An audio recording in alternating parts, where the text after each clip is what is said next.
إن الحمد لله نحمده ونستعينه ونستغفره ونعوذ بالله من شرور أنفسنا ومن سيئات أعمالنا من يهده الله فلا مضل له ومن يضلل فلا هادي له وأشهد أن لا إله إلا الله وحده لا شريك له وأشهد أن محمدا عبده ورسوله أما بعد সম্মানিত আজকের উপস্থিত ভাই ও বোনেরা যারা উপস্থিত হয়েছেন সবাইকে আমি আমার বক্তব্যের শুরুতে সেই সালামটি দিচ্ছি যে সালামটি রাসূলুল্লাহ সাল্লাল্লাহু আলাইহি ওয়াসাল্লাম আমাদের জন্য অনুমোদন করেছেন। আমি বক্তব্যের শুরুতে খুতবাটা পড়েছি, সেখানে বলা হয়েছে যে ওয়া নাউযু বিল্লাহি মিন শুরুরি আনফুসিনা, আল্লাহর কাছে আমরা আশ্রয় চাচ্ছি নিজের আত্মার যে খারাপ কুপ্রবৃত্তি আছে তা থেকে আশ্রয় চাচ্ছি। মানবাত্মা সবসময় খারাপের দিকে নিয়ে যায়। কেন জানেন? আমার আপনার এই দুনিয়াতে যত মানুষ আসবে সবার জন্য দুনিয়া অবশ্যই একটি পরীক্ষার জায়গা। যেহেতু পরীক্ষার জায়গা, পরীক্ষা হবেই। এই পরীক্ষার জায়গাতে আল্লাহ তাআলা কিছু জিনিস দিয়ে আপনাকে সাহায্য করেছেন আর কিছু দিয়ে আপনাকে পরীক্ষা করেছেন। সাহায্য করেছেন আপনার আমার অন্তরের মধ্যে ঈমানের বীজ দিয়ে দিয়ে। ফিতরি ঈমান, ফিতরি মানে হচ্ছে আপনার প্রবৃত্তির মধ্যে ঈমানের ডাক রয়েছে। প্রথম যখন আপনার আমাকে সৃষ্টি করেছেন আল্লাহ তাআলা, সেদিন আপনার মধ্যে এমন একটি জিনিস দিয়ে দিয়েছেন যেই কারণে আপনি সেদিন বলেছিলেন, সেটা কথাই হোক বা বাস্তবে হোক, তা হচ্ছে যখন আল্লাহ জিজ্ঞাসা করেছিলেন আলাস্তু বিরাব্বিকুম ক্বালু বালা, আমি কি তোমাদের রব নই? বলেছিলেন হ্যাঁ।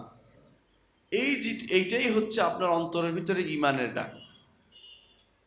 এইটা আছে বলেই যখনই এই আলোতে আরেকটা আলো পড়ে, কোরআনের আলো পড়ে, এই আলোতে নবীদের আহ্বান পড়ে, এই আলোতে রাসূলদের কথা শোনা হয়, এই আলোতে যারা হেদায়েতের পথে মানুষকে আহ্বান করে তাদের কথা এই আলোতে আলো পড়ে, তখন কিন্তু সেটা পথ দেখে। বুঝতে পারছেন কথাটা? ধরেন আপনার চোখে আলো আছে কিন্তু অন্ধকারে দেখা যায় না। যখন আলো থাকে আপনি চোখের আলোতে দেখতে পান।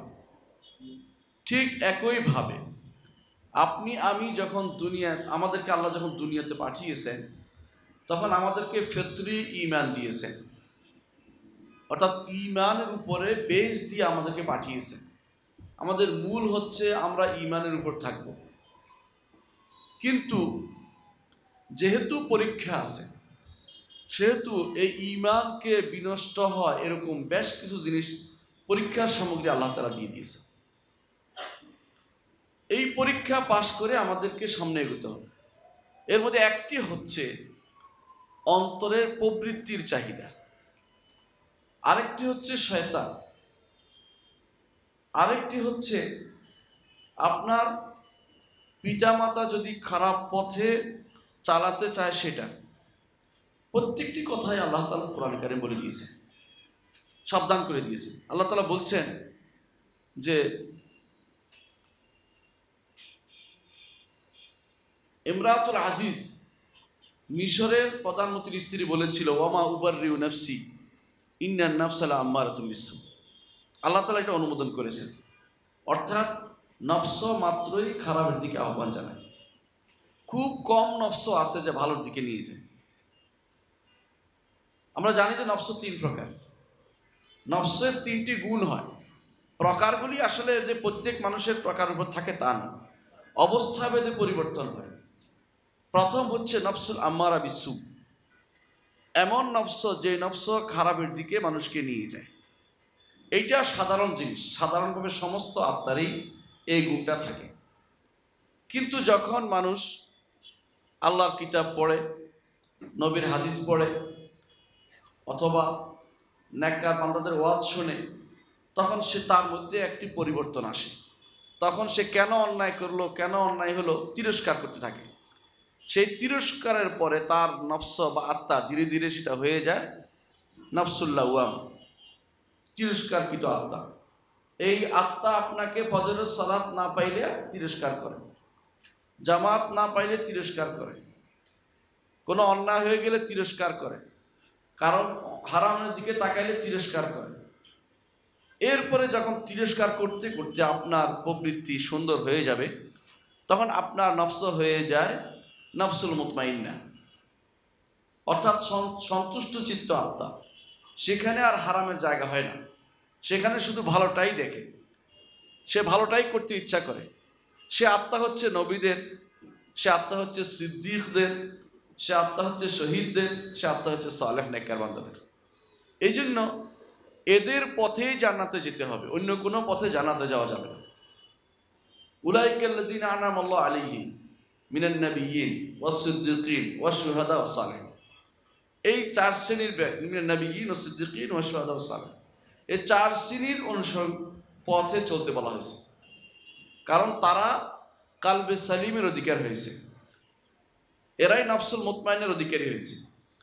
আল্লাহ তাআলা বলছেন, ইয়াউমা লা ইয়ানফাউ মালুন ওয়ালা বানুন, যেদিন সম্পদ কোনো কাজে আসবে না, সন্তান সন্ততি কোনো কাজে আসবে না, ইল্লা মান আতাল্লাহ বিকালবিন সালিম, তবে যে ব্যক্তি নিরোগ আত্মা নিয়ে আল্লাহর সাথে সাক্ষাৎ করতে আসবে, তারটা কাজে লাগবে, নিরোগ আত্মা কাজে লাগবে। সেটাই হচ্ছে নফস মুতমাইন্না। নফস যখন হাওয়া থেকে আলাদা হবে, নফস যখন প্রবৃত্তির ডাক থেকে আলাদা হবে, তখন সেটা কাজে লাগবে। আর যতক্ষণ প্রবৃত্তির কুপ্রবৃত্তির ডাকে থাকবে, ততক্ষণ পর্যন্ত নফস শুধু আপনাকে খারাপ পথেই পরিচালিত করবে। এটা হচ্ছে একটি যার মাধ্যমে আমরা দুনিয়াতে পথভ্রষ্ট হয়ে যাই। আল্লাহ তাআলা এটাকে সাবধান করেছেন।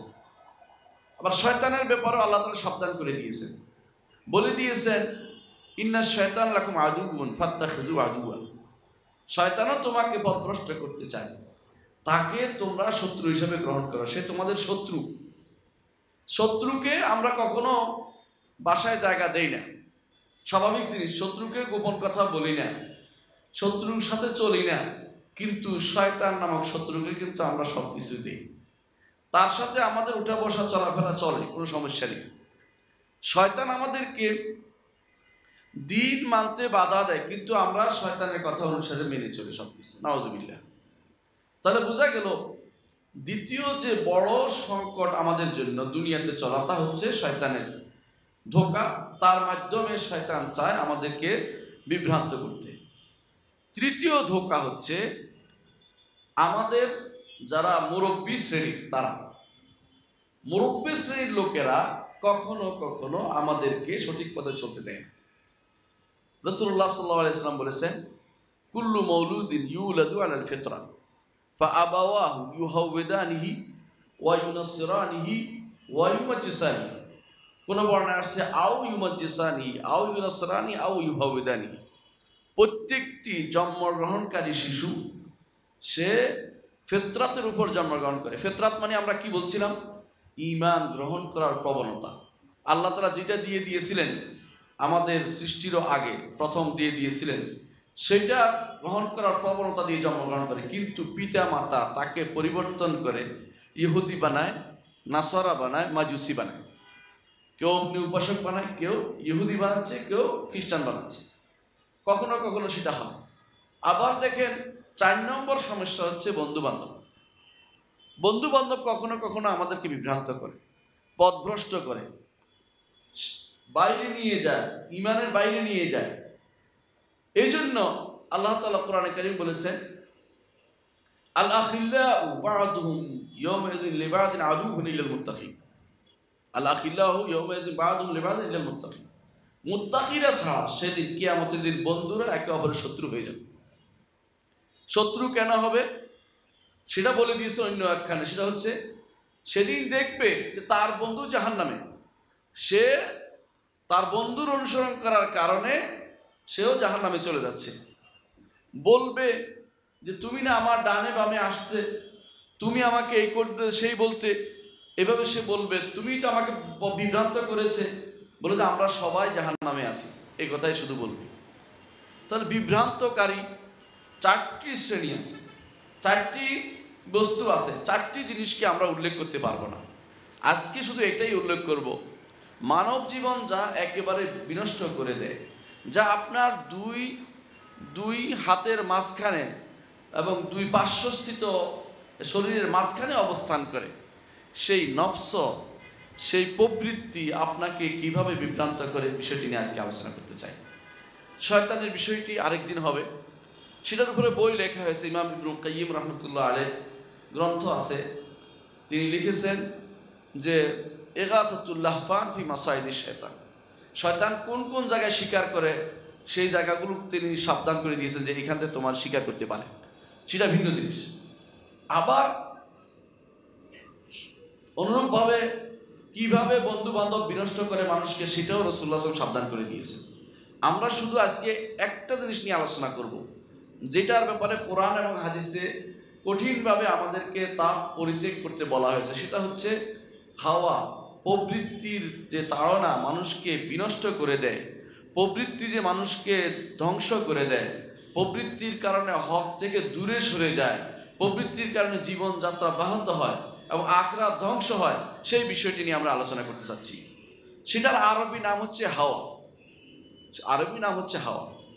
দেখুন রাসূলুল্লাহ সাল্লাল্লাহু আলাইহি ওয়াসাল্লাম তার এই প্রবৃত্তি পরিপূর্ণভাবে নিয়ন্ত্রণে ছিল বলেই আল্লাহ তাআলা তার প্রশংসা করেছেন, বলেছেন ওয়ামা ইয়ানতিকু আনিল হাওয়া ইন হুয়া ইল্লা ওয়াহয়ুন ইউহা, তিনি হাওয়া থেকে কথা বলেন না, প্রবৃত্তি টানে পড়ে কিছু করেন না, অর্থাৎ কুপ্রবৃত্তি সম্পূর্ণরূপে তার নিয়ন্ত্রিত। কারণ তিনি শুধু নবী নন, নবীদের মধ্যে শ্রেষ্ঠ, শ্রেষ্ঠ নবী, শ্রেষ্ঠ রাসূল, তার সবকিছু নিয়ন্ত্রিত থাকার কারণে শয়তানটাও তার সাথে যেটা ছিল সেটাও তাকে কিছুই করতে পারেনি। তিনি বলেছেন যে আমি তার থেকে নিরাপদ থাকি, কারণ যতক্ষণ পর্যন্ত প্রবৃত্তি তার সাথে শয়তানের সংযোগ না ঘটবে ততক্ষণ তো বড় ধরনের সমস্যা তৈরি হয় না। যেহেতু রাসূলুল্লাহ সাল্লাল্লাহু আলাইহি ওয়াসাল্লাম প্রবৃত্তি নিয়ন্ত্রিত ছিল, সেই জন্য আল্লাহ তাআলা বলেছেন ওয়ামা ইয়ানতিকু আনিল হাওয়া ইন হুয়া ইল্লা ওয়াহয়ুন ইউহা, হাওয়া থেকে কোনো কথা বলেন না, যাই বলেন সমস্ত সবকিছু হচ্ছে একান্তভাবে আল্লাহ তাআলার পক্ষ থেকে ওয়াহী। তিনি হচ্ছেন মুহাম্মদুর রাসূলুল্লাহ সাল্লাল্লাহু আলাইহি ওয়াসাল্লাম। নবীরা ব্যতীত প্রত্যেকেরই এই দুটানা অবস্থা আছে, কখনো প্রবৃত্তির টানে পড়ে, কখনো আল্লাহ তাআলার লিম্মাতু মিনার রহমান, আল্লাহর ফেরেশতাদের টানে চলে যায়, তখন তা গ্রহণযোগ্য হয়। যদি প্রবৃত্তি নিয়ন্ত্রণ করতে পারে কেউ, তখন তো সিদ্দিকে পরিণত হয়, না হলে সে ওই পর্যায়ে পৌঁছতে পারে না। প্রবৃত্তির দমন করে যখন আল্লাহর জন্য নিজেকে বিলিয়ে দিতে পারে তখন সে শহীদ হয়। আবার প্রবৃত্তির দমনে সহায়তা করার জন্য যখন আল্লাহর ইবাদতে লিপ্ত থাকে তখন সে আল্লাহর নেককার বান্দা, সালেহ নেককার বান্দা বলে বিবেচিত হয়। এই প্রবৃত্তি মানুষকে বিভ্রান্ত করে, বিবেককে পর্যন্ত বিভ্রান্ত করে দেয়। দুনিয়া আখিরাতের যাবতীয় ফিতনার মূল হচ্ছে এই প্রবৃত্তি। এই প্রবৃত্তি মানুষকে সবসময় এমন জায়গায় নিয়ে যায় যা সে কোনো কল্পনাও করেনি। চিন্তা করে দেখেন, যত গুনাহ আছে, গুনাহগুলি কিন্তু প্রথম শুরু হয় অন্তরের মধ্যে। অন্তরের মধ্যে শুরু হয় যে এই কাজটা করব, অন্তরে যে প্রবৃত্তি সেটা আপনাকে লালন করে, ধীরে ধীরে বড় করে তোলে। কিন্তু যদি প্রবৃত্তি ভালো পথে নিতে পারে তখন সওয়াব লেখা হয়। আপনি আপনার কুপ্রবৃত্তি থেকে যদি আপনি বিবেক দিয়ে শাসাতে পারেন যে আমার এই কুপ্রবৃত্তি মানা যাবে না, তখন কিন্তু এটা সওয়াব আকারে লেখা হয়ে যায়। তাহলে বোঝা গেল যে প্রবৃত্তি আপনাকে শুধু খারাপ পথের দিকে নিয়ে যায়।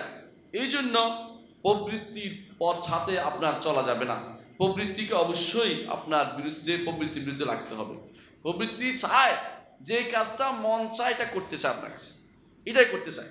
যখন রাতের অন্ধকারে আপনি বসেন অনেক কিছু আপনার মনে আসে, অথবা যখন কোনো একাকিত্ব অবলম্বন অনেক কিছু আপনার মনে আসে, এই যাই মনে আসে তাই যদি কেউ করে সেটা হচ্ছে প্রবৃত্তি দাসত্ব অবলম্বন করা। এটা হচ্ছে ইবাদাতুল হাওয়া, এটা হচ্ছে ইবাদাতুল হাওয়া, অর্থাৎ প্রবৃত্তি দাসত্ব করা।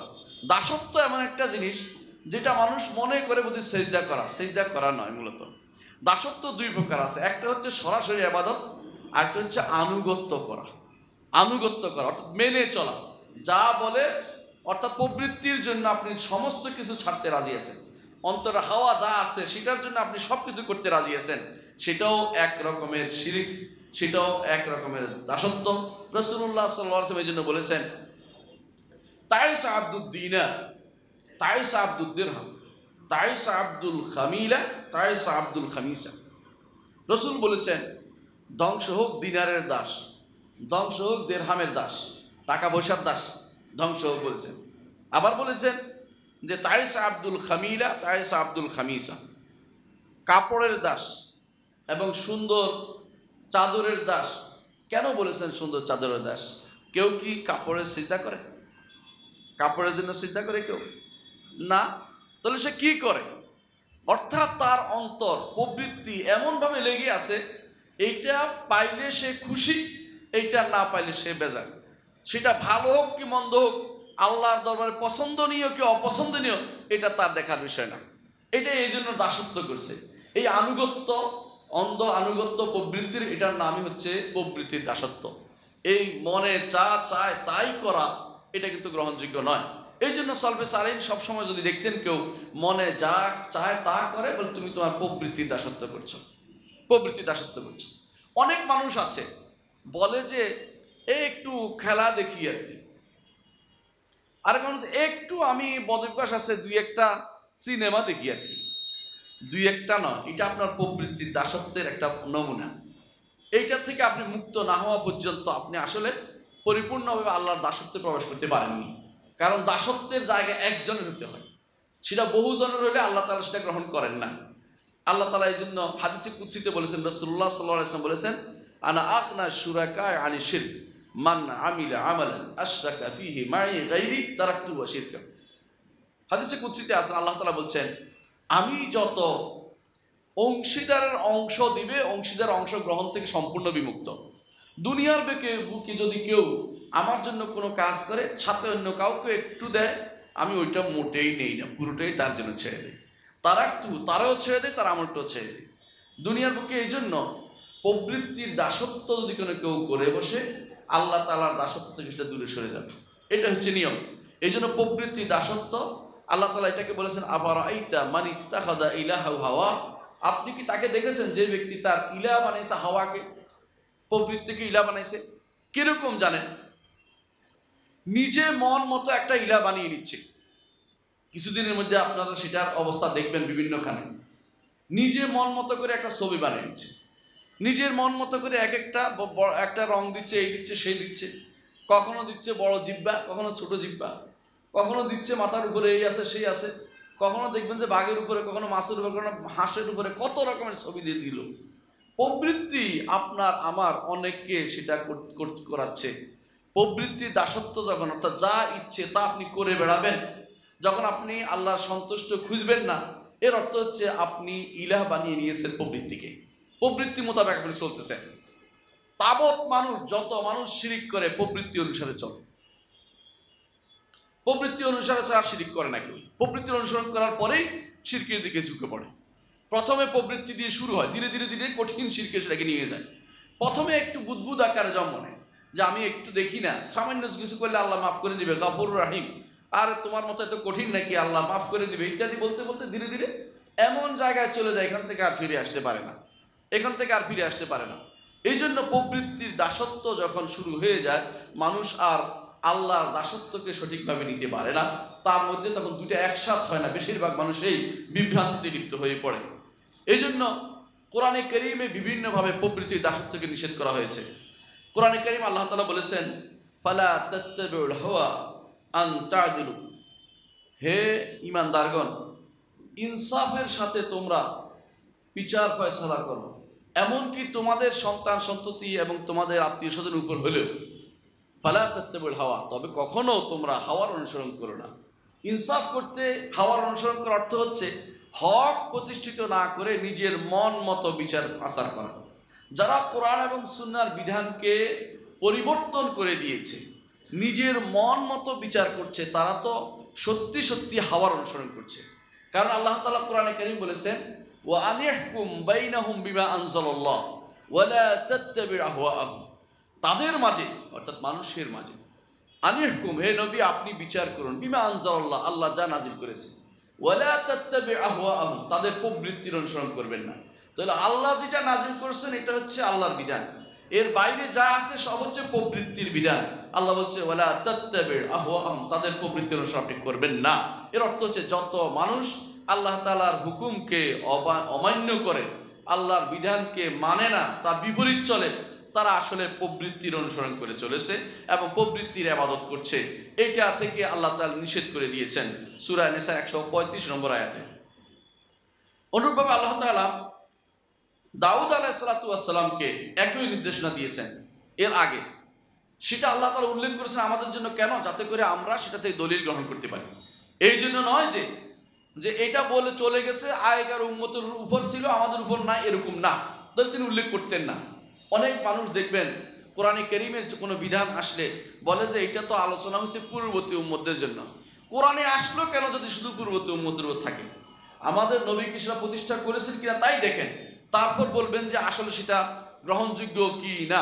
যেমন দাউদ আলাইহিস সালাতু ওয়াস সালামকে আল্লাহ তাআলা বলছেন, ইয়া দাউদ ইন্না জাআলনাকা খলিফাতান ফিল আরদি ফাহকুম বাইনাহুম বিল হাক্কি ওয়া লা তাত্তাবিল হাওয়া ফায়দুল্লাকা আন সাবিলিল্লাহ। সূরা সাদের 26 নম্বর আয়াতে আল্লাহ তাআলা বলছেন, হে দাউদ, নিশ্চয়ই আমরা আপনাকে খলিফা, দুনিয়ার বুকে খলিফা, খেলাফত দিয়েছি, রাষ্ট্রযন্ত্রের মালিক বানিয়েছি। দাউদ আলাইহিস সালাতু ওয়াস সালাম রাজা ছিলেন এবং তিনি রাজত্ব করেছেন, একজন নবী রাজা ছিলেন।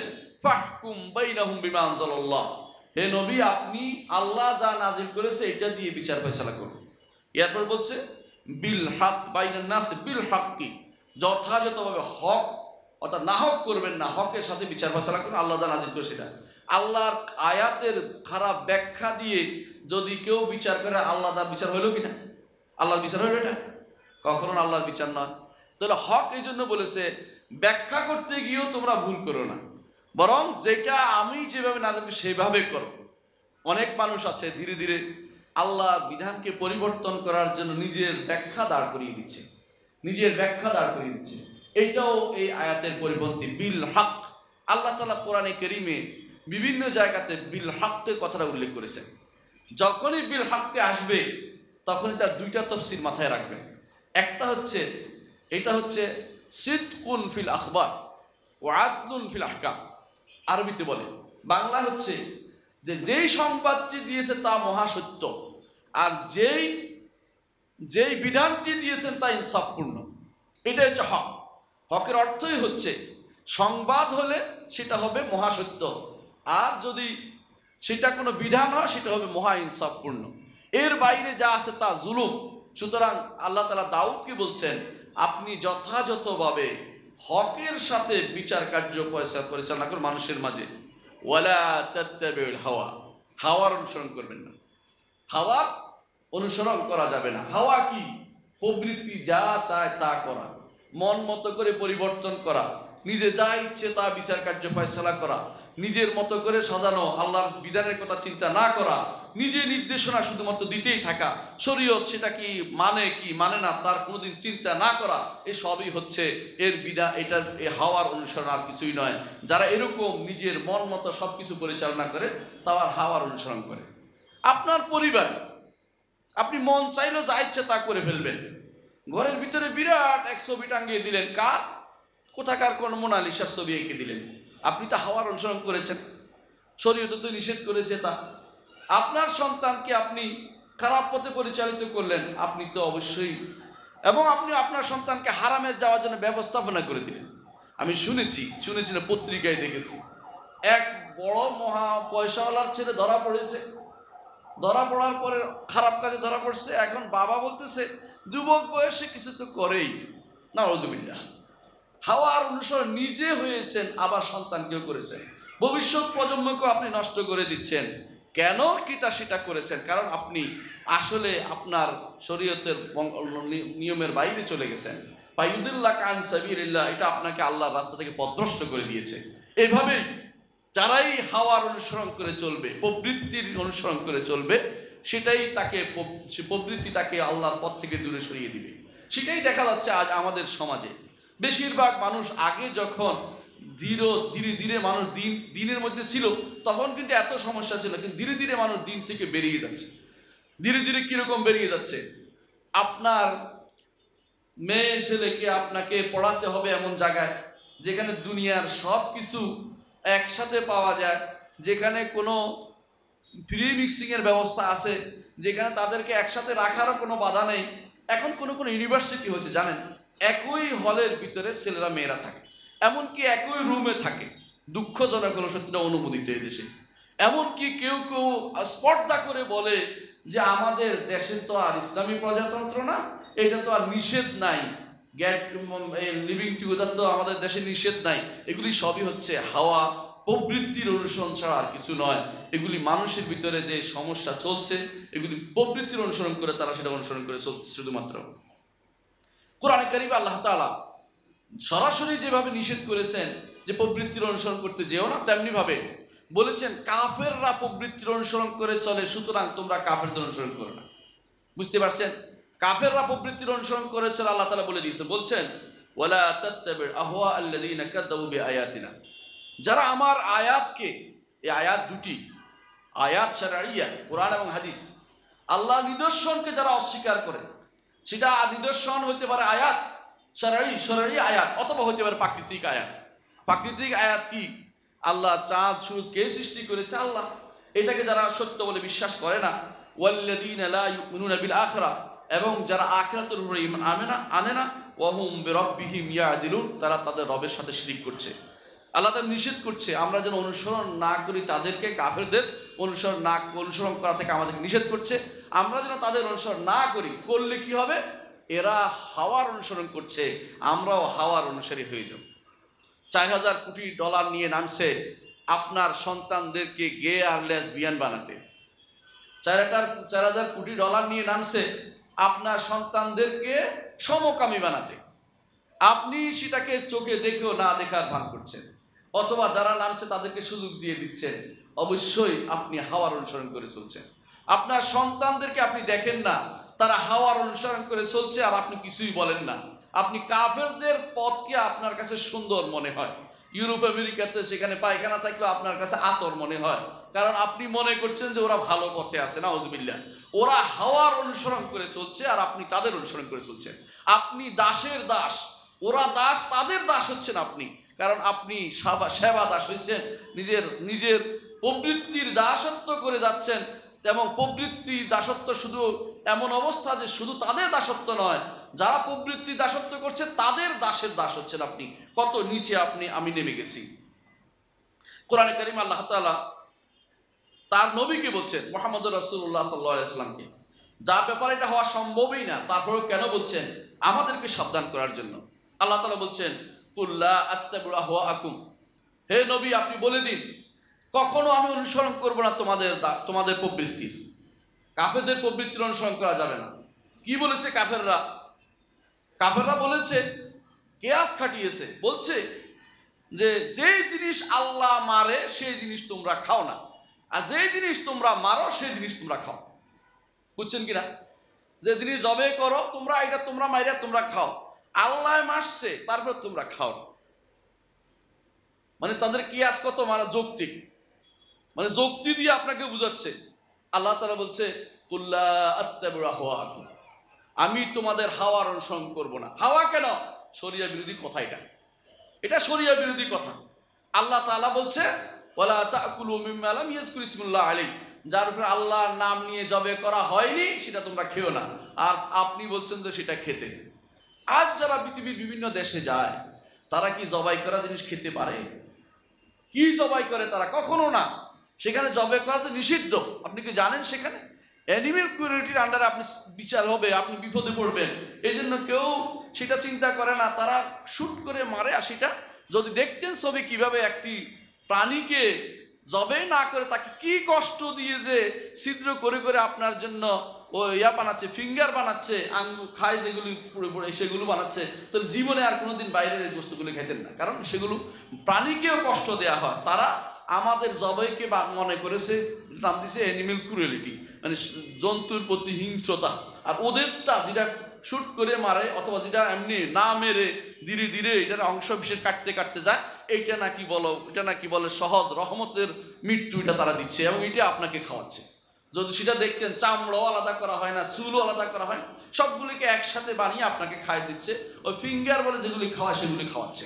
এইটাই আল্লাহ রসুল সাল্লাল্লাহু আলাইহি সাল্লামের সময়ে কাফেররা বলতো, এটা কাফেররা বলতো আল্লাহ রসুল সাল্লাল্লাহু আলাইহি সাল্লামের লোকের জমানার লোকদেরকে, যে আল্লাহ যেটা নিজে মারছে তোমরা সেটা খাও না, তোমরা মাইরা তোমরা খাও, এটা কোন কথা?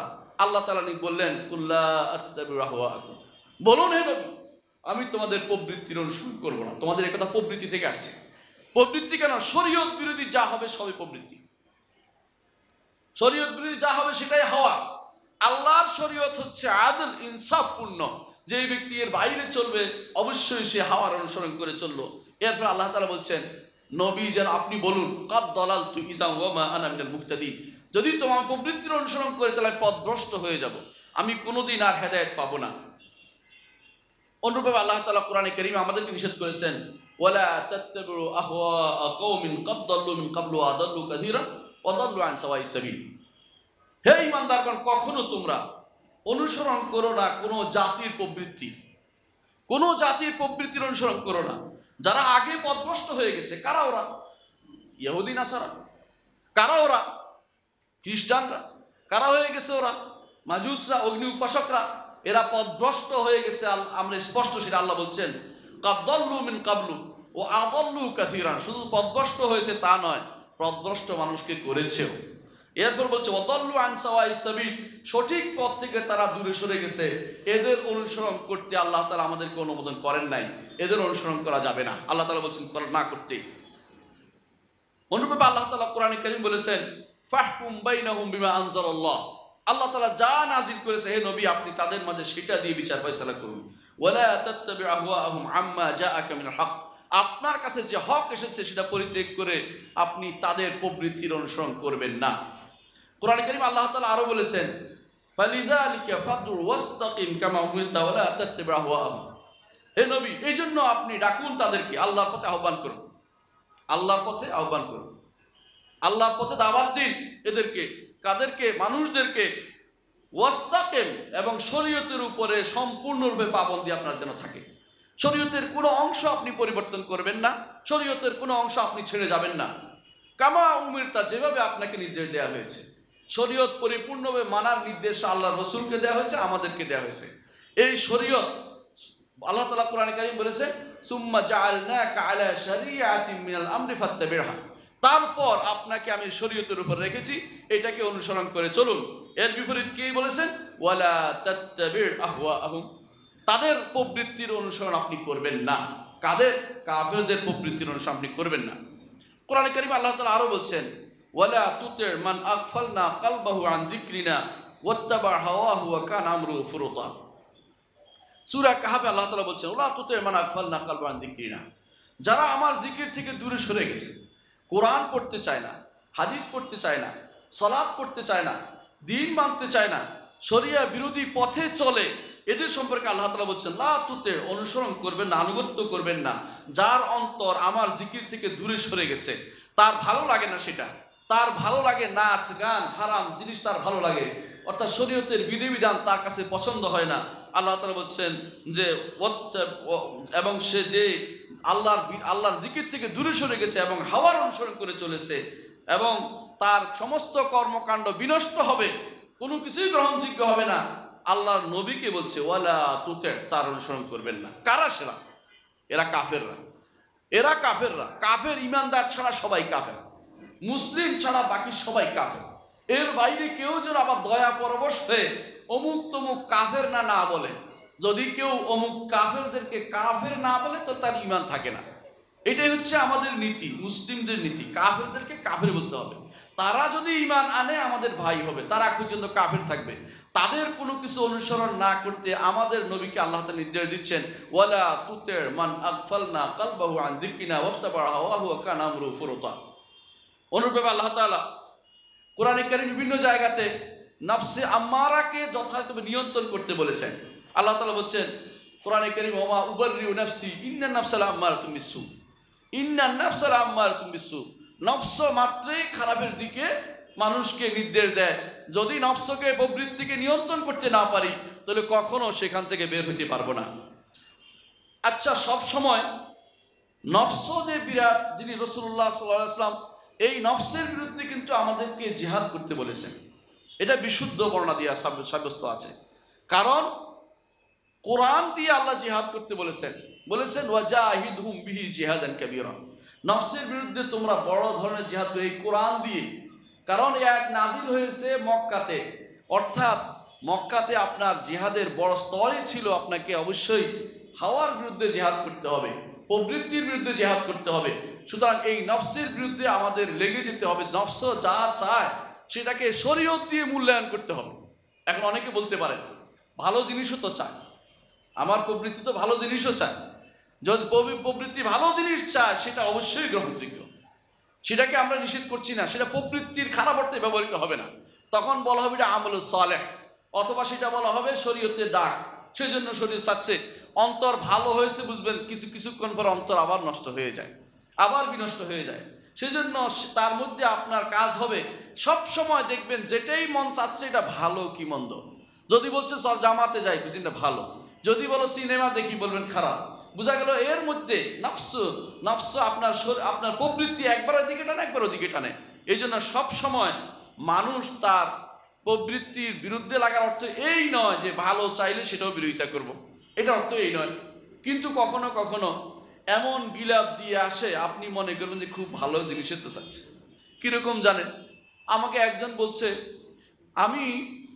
আমার অনেক টাকা আছে, আমি চাচ্ছি ব্যাংকে রেখে দিলে অনেক সুদ হবে, সুদগুলি আল্লাহ রাস্তায় দিয়ে দেব। বুঝছেন কথাটা? হ্যাঁ, চিন্তা করছেন? তা বলতেছে আপনি এটা দলিল দেন, নাজায়েজ দলিল দেন। মানে তার মন এখন বসে গেছে, মানে এখন সে গিলাপ দিয়ে আসছে। সরাসরি সুদ খাওয়ার কথা বললে তার এটা পছন্দ হবে না। এখন বলতেছে আমি টাকাটা ব্যাংকে রেখে দেই, ব্যাংকে রেখে দিলে তো অনেক টাকা হবে, আমি এটা খাবো না, আমি এটা আল্লাহর রাস্তায় দান করব। মানে তার উদ্দেশ্য হচ্ছে যে সে এখন আল্লাহর রাস্তায় দান করার জন্য হারামটা খুঁজতেছে, হালালটা সে খুঁজবে না। আমি বললাম যে আপনাকে এই সিস্টেম করতে কে বলেছে? এরকম মানুষ দেখবেন আপনি বন্যা দুর্গতদের জন্য কি করছে, কনসার্ট করেছে, সোয়াবের কাজ। মানে বন্যা দুর্গতদের সাহায্যের জন্য কনসার্ট করছে। প্রবৃত্তি কত ঘুরে যেতে পারে মানুষ কেউ চিন্তা করেন। তার দেখতে তো অনেক ভালোই করছি, খারাপ কি করছি? কোনো মানুষ আছে এরকম করে তার পুরো আয়টাই হারাম, এরপরে দান করতে থাকে। সুদ, ঘুষ এবং মানুষের জুলুম, অত্যাচার সবকিছু দিয়ে এলাকায় মসজিদ বানিয়ে দিচ্ছে বা হালাল হয়ে গেছে। আজকে আসার সময় দেখলাম এক ব্যক্তি কি করেছে, জায়গা দখল করে মসজিদ বানিয়ে দিচ্ছে।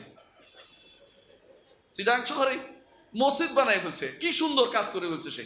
এইরকম যদি হয় আপনাদের অবস্থা, প্রবৃত্তি কি ভালো পথে মসজিদ বানাইছে। ঢাকা শহরে একজন দেখলাম বললেন যে শোনেন আমি এখানে একটা মাদ্রাসা দিতে চাই। আমি আশ্চর্য হইলাম যে এরকম জায়গা কেউ দেয় না।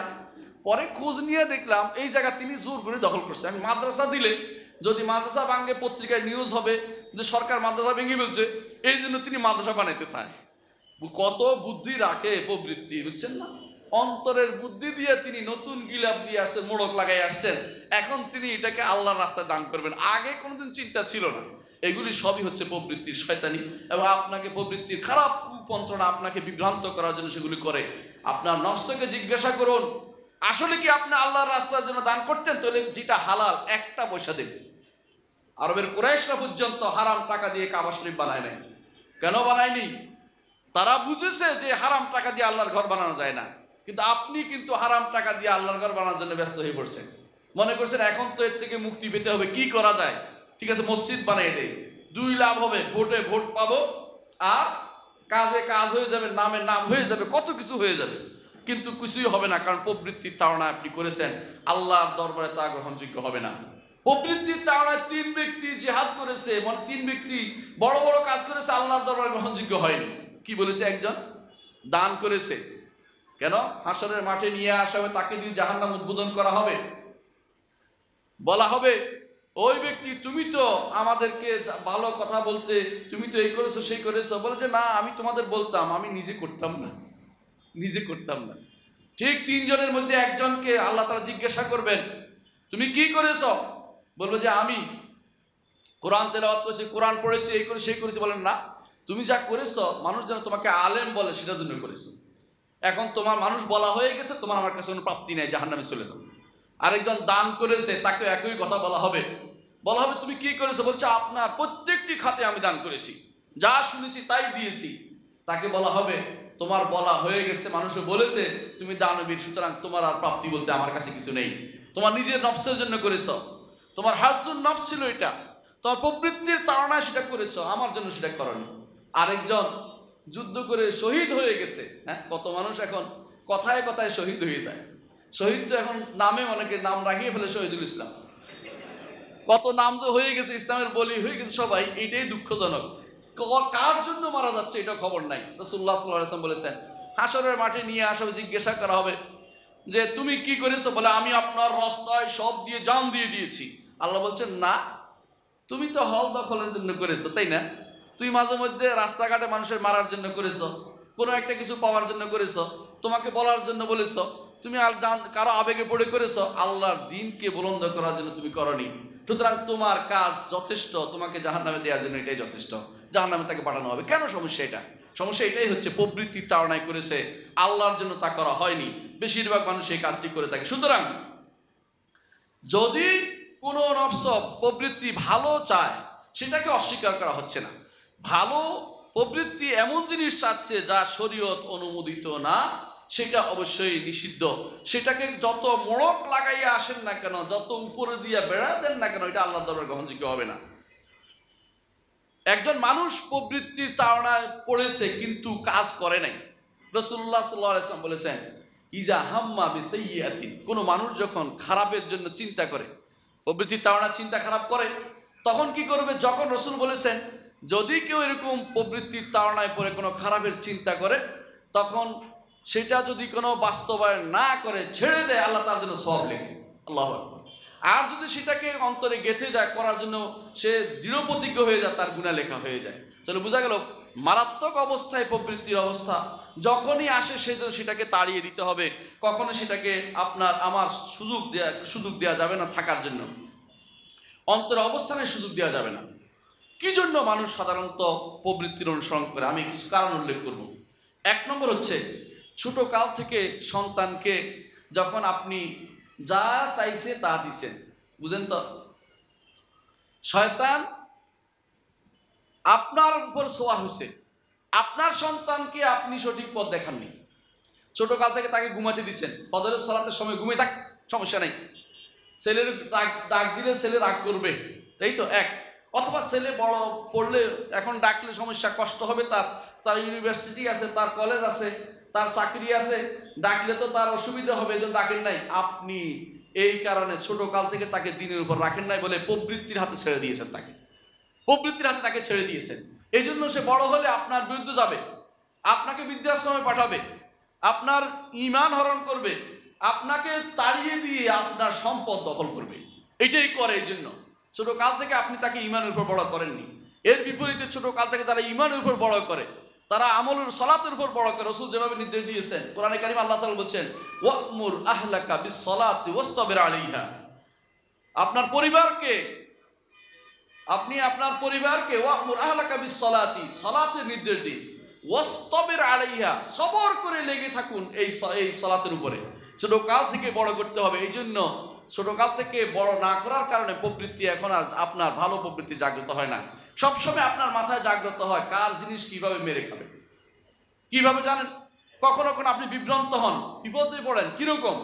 দেখবেন যে আপনার সাথে একজন গেছে চুরি করতেছে, এখন দোষটা আপনারও হয়। আপনি যে আমার সাথে আসছিল, চুপ করে বসে কিছু না আপনার বই ঢুকাই ফেলতেছে ব্যাগের ভিতরে, বলতেও পারছে না লজ্জায়। এরকম কিছু মানুষ দেখা যায়। কেন করে সেটা? ছোট কাল থেকে তার চুরির অভ্যাস হয়েছে, বড় হইলে আর ছাড়তে পারে না, কারণ এই অভ্যাসে বড় হয়েছে।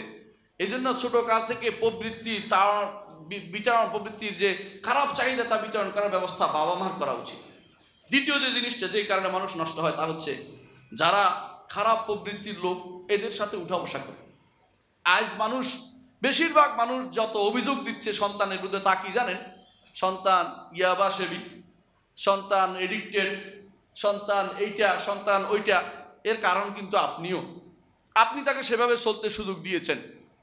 বেশিরভাগ মানুষ আজ ইউনিভার্সিটি থেকে বের হচ্ছে, আপনার ছেলে মেয়েরা তারা বেশিরভাগ নাস্তিক হয়ে যাচ্ছে। কেন জানেন? আপনি তাদের সাথে এমন লোকদেরকে উঠা বসা করতে দিয়েছেন যারা নাস্তিক।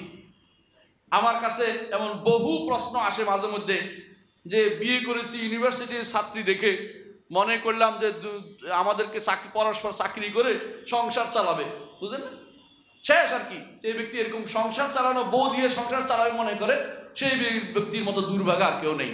বউ সংসার চালাবেন, আপনি সংসার চালাবেন, বউকে ঘরে রাখবেন, কিন্তু বিপদে পড়লে তিনি চাকরি করবেন, সেটা আলাদা কথা। কিন্তু আপনি যদি মনে করেন যে ঘরের অবস্থা পরিবর্তন করার জন্য বউ দিয়ে চাকরি করাবেন, আপনি বউ হারাবেন। আপনার বউ আর আপনার বউ থাকবে না, জনগণের বউ হয়ে যাবে। এটাই হয় বেশিরভাগ সময়, তাই দেখা যায়। সুতরাং আপনি আমি যখন এখতিয়ার করে, হোসনে এখতিয়ার লাগে বউর জন্য, একটা মেয়ে খোঁজা বহুত কঠিন কাজ। আমি একবার যাচ্ছিলাম, ইসলামিক টিভি তখন চালু ছিল, সেখানে প্রশ্নোত্তর দিয়ে, তো গাড়িতে উঠার পরে একজন লাফ দিয়ে উঠে বলল, আপনাকে খুঁজতেছি। আমি তো ভয় পেয়ে গেলাম যে মার দিবে নাকি আবার। বলে যে আপনি খুঁজতেছি কি জন্য? বলে আমার বিয়ে হয় না। কিভাবে বিয়ে হবে এটা বলেন। আমার খুব রাগ। আমি বললাম যে বিয়ে হওয়ার জন্য ঘরে থাকতে হয়, গাড়ি ঘোড়াতে যারা থাকে তাদের বিয়ে হয় না। সে এবার রাগ করে নেমে গেছে, বলছে এইভাবে কথা শুনে আপনি বললেন। আমি কি বলবো আপনাকে, আপনি এইভাবে কথা বলছেন, আপনি যেভাবে বলছেন আমি সেভাবে উত্তর দিব। আমি কি করবো এখন? আপনার বিয়ের ব্যাপারে আমি কি করতে পারবো? আপনি আল্লাহর কাছে চান আর ঘরে যান। ঘরে থাকলে মানুষ বিয়ে করতে চায়, রাস্তার মানুষকে নিতে চায় না, নিতে গেলেও নিয়ে আবার রাস্তায় ছেড়ে দেয়, ওদের ঘরে নিতে চায় না কেউ। সুতরাং আপনার আমার উচিত হবে না মানে তাদের সাথে উঠা বসা করা, যারা আহলুল আহওয়া, প্রবৃত্তির অনুসারী, যারা আমার হাওয়ার অনুসরণ করে, তাদেরকে কখনো, তাদের সাথে চললে আপনি ক্ষতিগ্রস্ত হবেন। অনেক মানুষ ফোন করে বলে যে ভালো দেখে, অত্যন্ত শিক্ষিতা দেখে বিয়ে করেছিলাম, সে এখন বলে তোমার ইসলাম এটা বলে।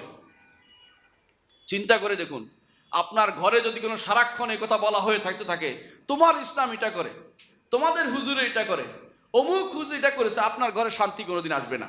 কারণ সারাক্ষণ আপনার অন্তরের ভিতরে আঘাত এসে থাকবে, আপনার দ্বীনের বিরুদ্ধে কথা বলছে, আপনার বিশ্বাসের বিরুদ্ধে কথা বলছে, আপনার আইডিওলজির বিরুদ্ধে কথা বলছে, আপনি কিন্তু শান্তি থাকতে পারবেন না।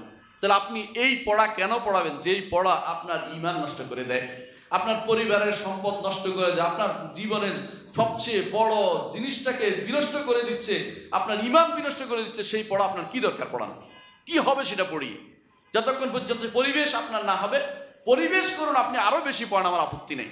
কিন্তু নাস্তিকদের সাথে চলাফেরা করবে এবং প্রবৃত্তির অনুসারীদের সাথে চলাফেরা করবে এবং বসে গাঁজা খাবে, কিছু বলবে না কেউ, অন্যায় করতে থাকবে, সালাতের কোনো খোঁজ খবর নাই, এই সমস্ত পরিবেশে আপনার সন্তানকে রাখলে তারা অবশ্যই প্রবৃত্তির অনুসারী হবে। মুজাহিদ রহমতুল্লাহ এই জন্য বলতেন, লা তুজালিসু আহলাল আহওয়া, যারা প্রবৃত্তির অনুসারী তাদের সাথে কখনো বসবে না। আল্লাহ তাআলা কোরআনে কারীম নিষেধ করেছেন যে যারা আল্লাহর আয়াত নিয়ে বাজে কথা বলে তাদের সাথে কখনো বসবেন না। বহু মানুষকে এখন পাবেন আল্লাহর আয়াত নিয়ে বাজে কথা বলছে, এদের কথা তুলে আবার প্রশ্ন করেন, আবার পরস্পরের মাঝে আদান প্রদান করেন। আপনি মনে রাখেন, আপনি একটা ভ্রষ্টতার পথ রচনা করলেন। অনেক মানুষকে আমি দেখেছি, যেই সন্দেহ তার মনে আসছে আরেকজনকে দিয়ে কিছু হালকা হইতে চায়, এই সন্দেহ আপনি নিজে আরেকজনকে দিবেন না। এমন ব্যক্তির কাছে যাবেন যিনি আপনার সন্দেহ দূর করতে পারে। আরেকজনকে দিয়ে আপনি বিভ্রান্ত করছেন, এমন হতে পারে আপনার ঈমান যায়নি, তার ঈমান চলে যাবে, তার ঈমান আরো ঠুনকু, আরো খারাপ অবস্থায় যাবে। এইটাই করা হয়। আজ আমাদের যুবক শ্রেণী নাস্তিক হয়ে যাচ্ছে, যুবক শ্রেণী দিন বিরোধী হয়ে যাচ্ছে, যুবক শ্রেণী দিন মানেই না। এর কারণ হচ্ছে এটাই, তাদেরকে আমরা এমন বলগাহীনভাবে ছেড়ে দিয়েছি যে তারা প্রবৃত্তির অনুসরণ করে চলেছে, যা ইচ্ছে তা বলে চলেছে।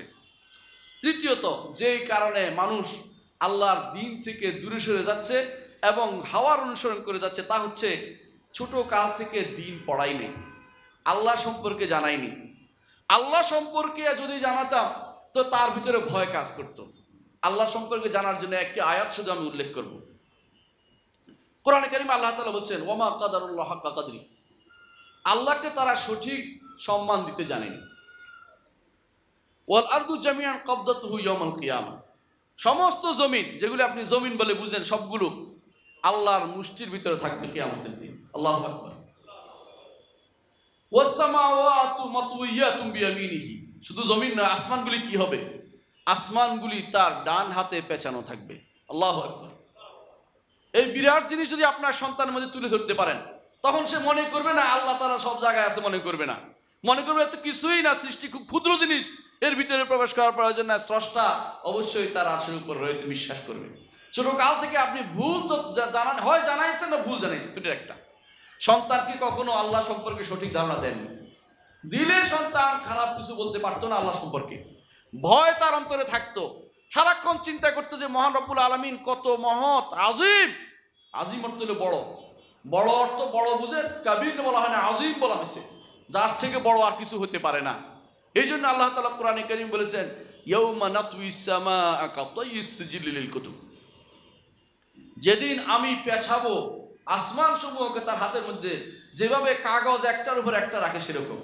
কামা বাদানা আউওয়ালা খালকিন নুঈদু, যেভাবে আগে সৃষ্টি করেছেন আবার সৃষ্টি করবো আল্লাহ বলতেছে। আল্লাহর কাছে কি এটা কঠিন? আল্লাহর কাছে এটা কঠিন বলেন? তাহলে আল্লাহ সম্পর্কে যে ব্যক্তি সঠিক ধারণা রাখতো, সেই ব্যক্তি কখনো প্রবৃত্তির অনুসারী হতে পারত না। সে মনে করতো প্রবৃত্তির অনুসার হওয়া কিভাবে হতে পারি, আমি নিজে থেকে অতি ক্ষুদ্র। যে ব্যক্তি আখিরাত সম্পর্কে ধারণা থাকবে সেও প্রবৃত্তির অনুসারী হতে পারে না। এর সবই হচ্ছে এই জন্য আল্লাহ তাআলা কোরআনে কারীম বলেছেন, বাল আকসারহুম লা ইউমিনুনা বিল আখিরাহ, অধিকাংশই আখিরাতের কোনো ধারণা রাখে না, আখিরাতের ঈমান রাখে না। আপনার আমার সন্তানরা দিনের যতটুকু আলো দিয়েছেন ওইটাও নিভাই দিতে চায় তারা। ইউরিদুনা লিইউতফিউ নূরাল্লাহি বিআফওয়াহিহিম, এই সমস্ত পড়ার নামে আপনার সন্তানকে ঈমান থেকে দূরে সরিয়ে দিচ্ছে তারা। আর যদি বিদেশে পাঠাতে পারেন, আসার সময় সে আসবে একটা গাধা হয়ে আসবে, দিন থেকে দূরে সরে একটা আসবে, সে একটা সম্পূর্ণরূপে, কারণ সে আল্লাহর দিনকে বিক্রি করে দিয়েছে ওখানে। আসছে যখন, তখন আপনি তাকে চিনতে পারেন না, ভিন্ন ধর্মীর লোক হয়ে গেছে সেটা। এখন তার কাছে সব সহজিয়া, সহজিয়া বুঝে, যেটা হচ্ছে এটাই জায়েজ, কোনো সমস্যা নাই, সবই বৈধ, অবৈধ বলতে কোনো কিছু আর নাই। সহজিয়া পদ্ধতি চলতেছে এখন। এইটাই হচ্ছে আমাদের সমাজে আজ অবস্থা। পরিবারকে পরিবার নষ্ট হয়ে যাচ্ছে, সমাজ বিনষ্ট হচ্ছে, সেভাবে সমস্ত রাষ্ট্রের অবস্থা খারাপ হয়ে যাচ্ছে। কারণ হচ্ছে ঈমান থেকে দূরে সরিয়ে একটি ঈমানবিহীন প্রজন্ম আমরা তৈরি করছি, এমন একটি নাস্তিক প্রজন্ম তৈরি করে দিচ্ছি, যারা কোনোদিন আল্লাহর নাম নিবে না আর কোনোদিন। কবি আকবর এলাহাবাদী বলছিল, আকবর এলাহাবাদীর নাম শুনেছেন আপনারা অনেকেই, বলছিল ফেরাউন একটা গবেট ছিল। বলে কেন গবেট ছিল? বলছে ফেরাউন এদেরকে হত্যা না করে যদি কোনো এদেরকে পয়সা দিয়ে পড়াইতো, আর বলতো যে তোরা সবাই আমার বন্দনা কর, আমি তোদের রবটা শিখা, পয়সা দিয়ে তৈরি করতো, তো এরাই সব মানুষেরা ওইটা বানাই ফেলতো। ফেরাউন মায়েরা ঠিক করে নাই কাজটা, দরকার ছিল পয়সা দিয়ে ওদেরকে এটার মধ্যে চালু করা। এই নীতি পরবর্তীরা বুঝছে যে মারাচ্ছে বরং তার ব্রেনটা ওয়াশ করে দেয়, ব্রেনটা নষ্ট করে দেয়।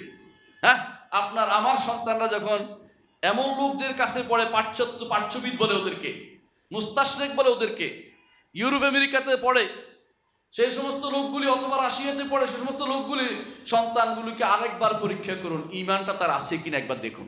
এর আগ পর্যন্ত তাদের সাথে আর কোনো কথা নেই, কেন পাঠাচ্ছেন সেটাও দেখুন, আসলে কি তারা ঈমান নিয়ে আসবে কিনা সেটা দেখুন।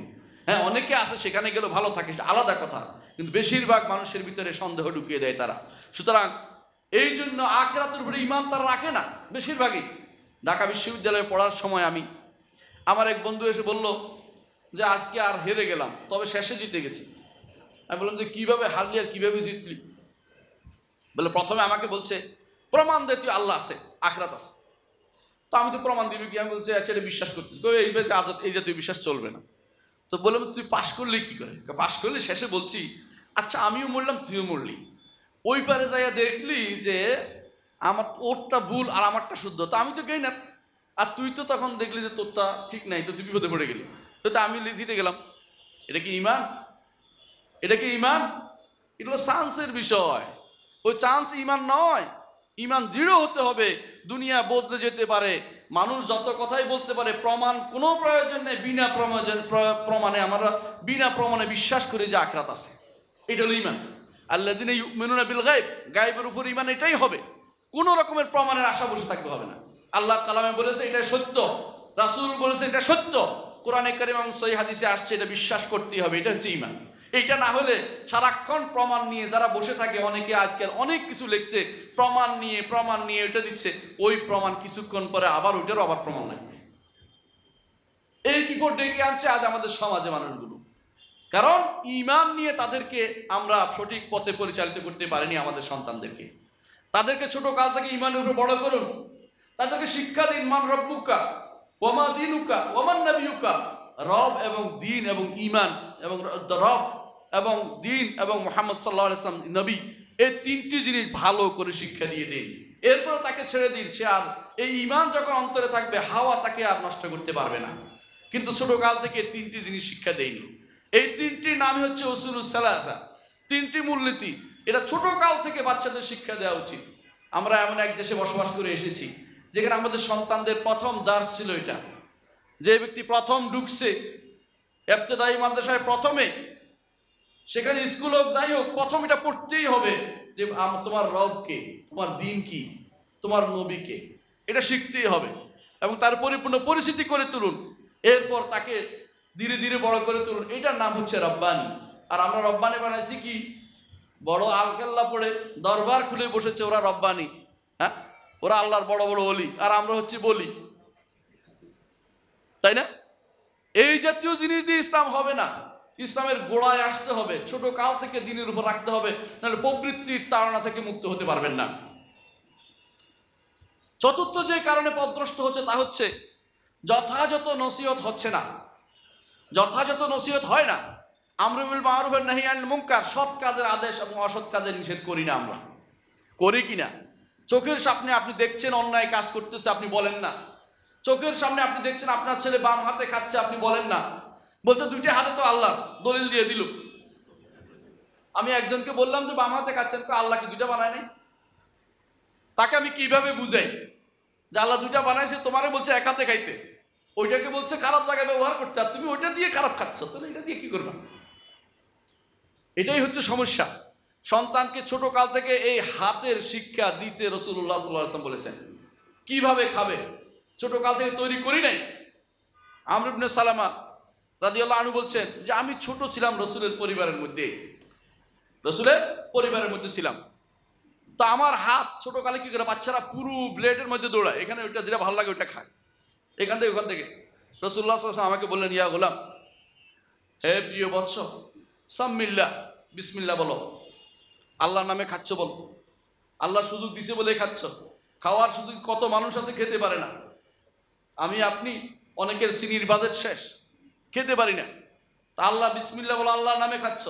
ওয়া কুল বিয়ামিনিকা, ডান হাতে খাও, ডান হাতে খাও।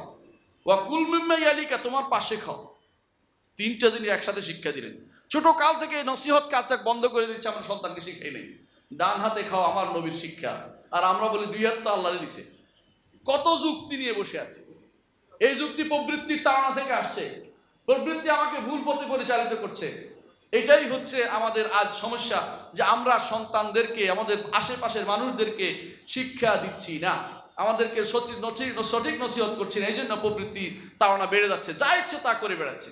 একসময় তো বলতে পারতাম সলাতে আসো, এখন সলাতে আসলে বলে কি বলে জানেন, আপনার ইবাদত আপনি করেন গা, আমার কবরে আপনি যাবেন না। আরো পণ্ডিতি বাড়াই, কবরে যাবে বিশ্বাস আছে মনে হয়ে গেল, মনে হয় তার কবরে যাওয়ার বিশ্বাসটা আছে, নাই, কবর যাওয়ার বিশ্বাস ওদের নাই। যারা আল্লাহর দ্বীনের বিরুদ্ধে নামে, এরা কি কবর যাওয়ার বিশ্বাস করতে পারে? আসলে কবর বিশ্বাস করেনি। যদি জানে যে তাকে প্রশ্ন উত্তর দিতে হবে, হিসাব দিতে হবে প্রত্যেকটি কাজের, তাহলে সে কখনো আসলে অন্যায় করতে পারতো না। আসলে এটাই হচ্ছে, আমরা মানুষকে আমাদের যতটুকু দায়িত্ব পালন করার দরকার তা করতে পারেনি। নিজের সমাজের প্রতি, সন্তানদের প্রতি, পরিবারের প্রতি, এবং আমাদের যারা বন্ধু বান্ধব তাদের প্রতি, যাদেরকে ভালোবাসি তাদের প্রতি আমরা আসলে ভালো কাজটা করতে পারিনি। আল্লাহ তাআলা বলছেন, উদউ ইলা সাবিল রাব্বিকা বিল হিকমাতি ওয়াল মাউইযাতিল হাসানা ওয়াজাদিলহুম বিল্লাতী আহসান। 5 নম্বর যে কারণে আমরা অতি পরিমাণে আমরা প্রবৃত্তির অনুসারী হয়ে গেছি, তা হচ্ছে হুব্বুদ দুনিয়া, দুনিয়া প্রীতি। এটা এত বেশি জিনিস আপনি কল্পনা করতে পারবেন না। দুনিয়া প্রীতির কারণে মানুষ নিজে একটা জিনিস জায়েজ করে ফেলে, শুয়ে শুয়ে নিজে হারামটাকে জায়েজ করে ফেলে। কিরকম? ঘুষ, সুদ। বলে কি, বললাম যে একজনকে বললাম যে সুদী ব্যাংকে চাকরি করা হারাম, বলতেছে আপনি কি আমাকে খাওয়াবেন নাকি, টাকা কি আপনি দিবেন নাকি? দেশের অর্থনীতি সচল করছি আমরা, কি যুক্তি? অর্থনীতি সচল করার কারণে লক্ষ লক্ষ মানুষ উপকৃত হচ্ছে আমাদের দ্বারা।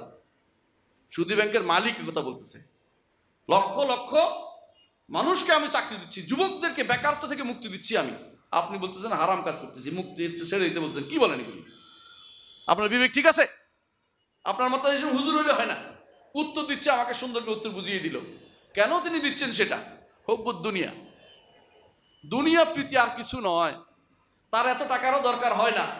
দুনিয়া প্রীতি, তার আর কোনো উদ্দেশ্য নাই। দুনিয়া প্রীতির কারণে শয়তান তার সাউয়াল আলাহুম আমলা আলাহুম, শয়তান তার কাছে সুন্দর সুশোভিত করে তুলে দিছে। জুইয়ান আলাহু, তাকে সুন্দর করে দিচ্ছে। আমলা আলাহু, একটা জিনিস তার মনের মধ্যে ঢেলে দিয়েছে যে এইভাবে বল, এইভাবে বললে এটা খাবে, জনগণ খাবে।